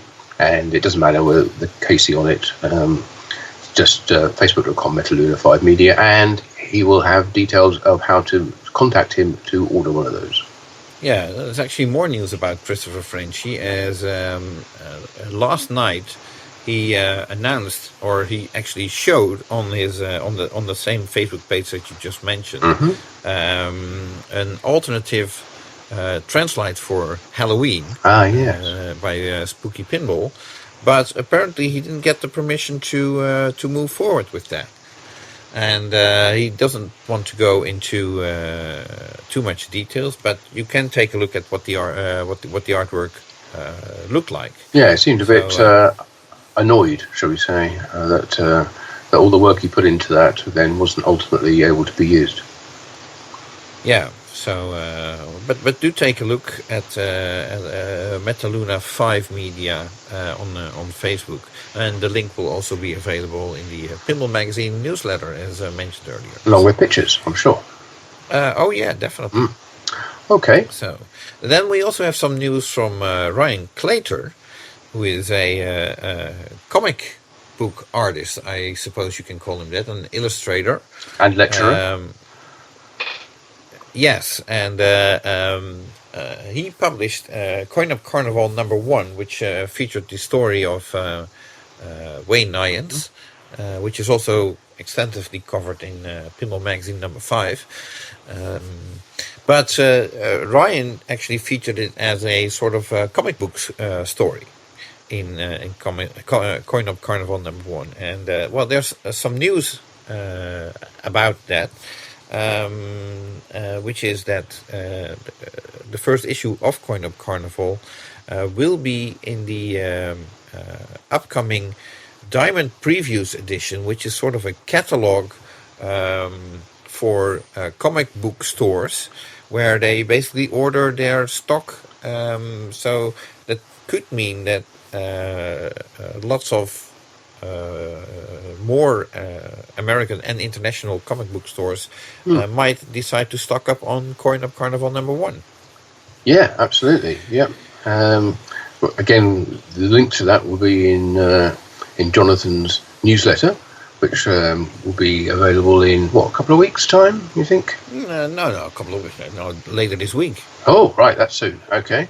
Yeah. Okay. If you can't wait for that, then the Diamond Previews edition is available at previewsworld.com/catalog. American spelling of catalog, CATALOG. So if you go there, then I'm sure if you search for Coin Up Carnival or browse some of the more recent editions, then you'll be able to find it there. Right. And I believe there's more news about Ryan Claytor. It certainly is, yeah. Ryan had previously done a collaboration with Mr. Jones Watches, who are based in London, to produce one of his artworks onto the dial of this is a physical watch, not a smartwatch or a digital watch. And he's had another collaboration with them on a different design. So a new model called Ricochet, which shows 3 robots playing pinball with the time shown on the score display of the electromechanical game. It's a limited edition model, and the bad news is if you fancy getting one of them, you're too late because it's already sold out.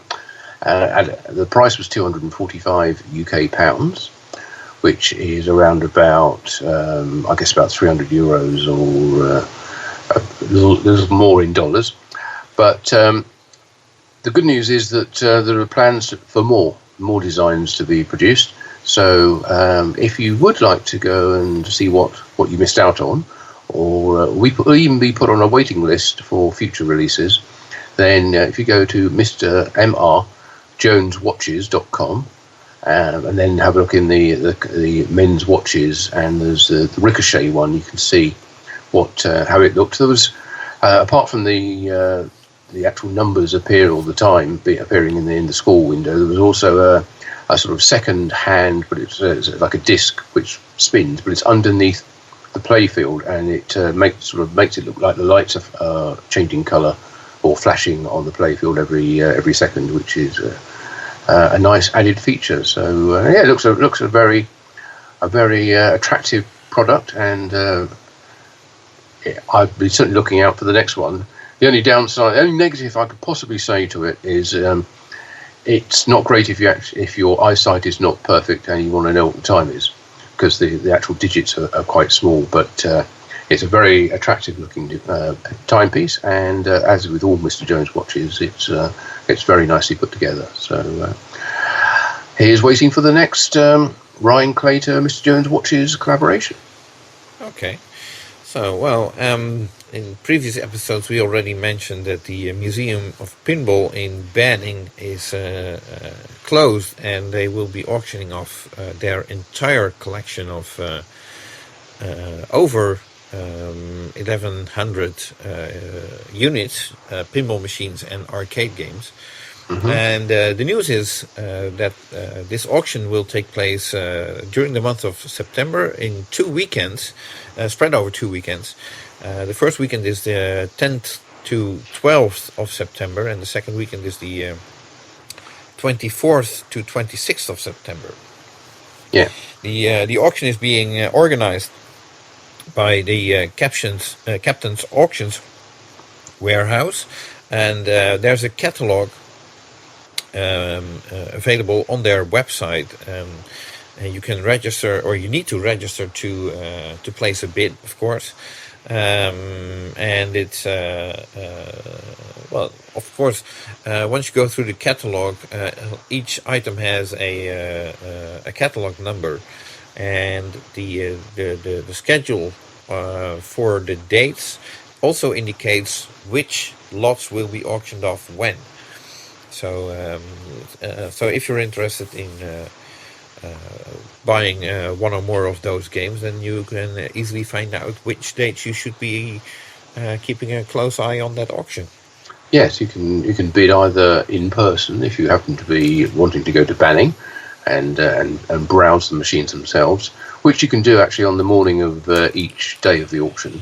The ones the machines which are up for auction that day, you can take a look at them for a couple of hours before the action starts with the auction. Or, of course, they're all available online on the Captain's Auction Warehouse website. Right. So I haven't. Well, I have seen some of these auctions taking place, but I've never bid on one of them. We'll be curious, because there are games that I might be interested in. Although you also have to wonder, okay, there's like obviously a markup for the auction house, as well as shipping, and with shipping being so expensive, I'm not sure it's. Yeah, he's going to go for a premium, I'm sure, and with the buyer's premium on top, and I don't think there's tax to pay on that as well, but it does seem to add up to around about I think 25% above the hammer price. Yeah. By the time everything is included, and you do have to get the machines out of there quickly. I think you've only got a few days.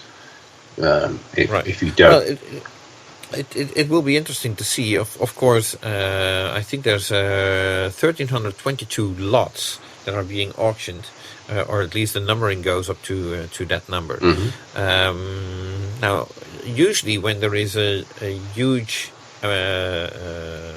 amount of pinball machines being offered, prices tend to be on the low end, in the sense that especially with, I suppose, electromechanical games and so on, I can't see those doing $1,000, $2,000 for each and every one, which would be, in my opinion, on the high end for electromechanical games. On the other hand, there's quite a few Stern limited editions in the collection, and some rarer games, of which there is already a lot of talk on Pinside. But the question is, it will be interesting to see, like, okay, if those collectible games are up at the end, will they go for top dollar, or will everybody already have spent their money on other games because they tended to go for prices that they weren't expecting to be that attractive, and they might be out of money, so the top rated games could go for less as well. There are plenty of possibilities of what might happen. So My suspicion is that things will in the first auction will probably go for top dollar, and probably a little bit lower in the second one for anything other than the most valuable or most sought after titles. But I think it's still going to be, I don't think you're going to get many bargains there, because I think so many eyes on that particular auction that but not everybody's looking at the same items, of course. No, absolutely not. No. But there's going to be the EM collectors who are eyeing up those, and I suspect that there won't be any bargains to be had. That's my guess. Well, I assume we can cover the auction in our next monthly. Oh, we certainly will. Yes. Yeah. So let's see how it turned out next month. So yeah. Moving on, I suppose, because I'd really like to round this up. Well, there's a bit of odd news, I would say, from This Week in Pinball. Jeff posted on his website. Jeff Peterson, what is it? He posted an article in which he explained that he will be taking a break from This Week in Pinball for an undecided amount of time, and it suggests that it has to do with some of the deep root coverage that he did, and he received some threats about that, which is highly unusual, I would say. Yeah, and obviously unacceptable for anyone who's trying to offer fair and balanced coverage of the news in the pinball world to have to suffer that kind of thing. If that's exactly what it was, we don't really know, because it's he hasn't gone into details. But we were surprised. I think we're both surprised that at that, but also at most recently then in the coverage that he gave to the current deep root situation that we've reported on here and is on Pinball News and elsewhere and heavily on Pinside, that there was, I think, just like 3 sentences about it in This Week in Pinball, which is indicative of there being some concerns over the coverage, and more than that, though, we've no idea. I've only got we'll have to wait to see what the story is that comes out about that, but we obviously can't support any threat to the freedom of sites like This Week in Pinball to report the news. Yeah, so, we hope that Jeff is okay, and that he will be back whenever he feels comfortable coming back. Yeah, and certainly in time for the Twippies in March next year. Yeah, so, and, okay. This is in danger of turning into a bit of a downer at the end of the podcast, but... No, well, I got good news for you, or maybe not. My phone is ringing. Oh, great. Oh, really? Oh, but we're just saying how long this is already. Have we really got time? I'm not sure. So for those not aware, Gary Flower is a regular wannabe guest on our show, and he happens to be calling in right now. But we have one other news item to discuss, and I really wanted to round this up, and we already had 3 interviews. I think we've had enough. I think we have to postpone this one, and I'm sorry, Harry. But, soon. Sorry, honestly. You need to get in earlier. That's the thing. No good calling in right at the end like that. When no, and we already had 3 guests. We have, 4 guests, 3 interviews. Yeah. Right, so I'll be talking to him later to see what he had to, what he was calling about. But, maybe next time. Okay, final news. So the final news item is also a bit of a bummer, I suppose. Yeah. It has to do with John Joosten, who is, as many of you might know, a artist. Graphic artist, I would say, known for his album covers, but also, especially if you're into pinball, for the artwork that he did for games like Funhouse and Whirlwind, and Dialed In is his. Close collaborator with Pat Lawler on his titles. Right. But also done other titles as well, and very distinctive, very detailed, and things like Funhouse, of course, which is so iconic. But anyway, Yes. tell us what's happened with John. Well, he suffered a flood in his house August 17th. That was after a plumber broke the main water pipe. That resulted in quite a few damaged artworks. The good news is that the most valuable ones were in cabinets and were untouched. But in the meantime, John has posted some of the images that were damaged on his Facebook page, and it's still not. No, there are a few there which probably aren't going to be salvageable, but fortunately, most of the as he said, most of the most valuable ones, or most I say iconic again, but most recognisable to anybody in the pinball world, were not amongst those that suffered the damage. But there's some. You can see the range of his work as well by having a look at the pictures on his Facebook page.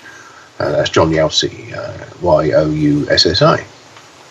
Right. So, and that rounds it up for the month of August 2021. Indeed, Well, we're very happy if you're still here, that you're still here. And if you're no longer here, well, first of all, you won't be hearing this, but we understand. This was a very lengthy podcast with 3 interviews. So we'd like to thank Jerry and Rory from Multimorphic, David Fix and Mike Kalinowski from Homepin from coming on the show. Thank you, Martin Ayub, for being here and discussing the news with me. My pleasure, Jonathan Joosten. Yeah, and I'd love to. We'd love to continue next month, and maybe even sooner, if we're doing a special coverage on whatever Stern might be bringing us the coming month, September 2021. So hopefully, until next month, and maybe earlier. Yeah, we look forward to seeing you then. And in the meantime, stay safe and enjoy some pinball. Okay, thank you. Bye-bye. Bye.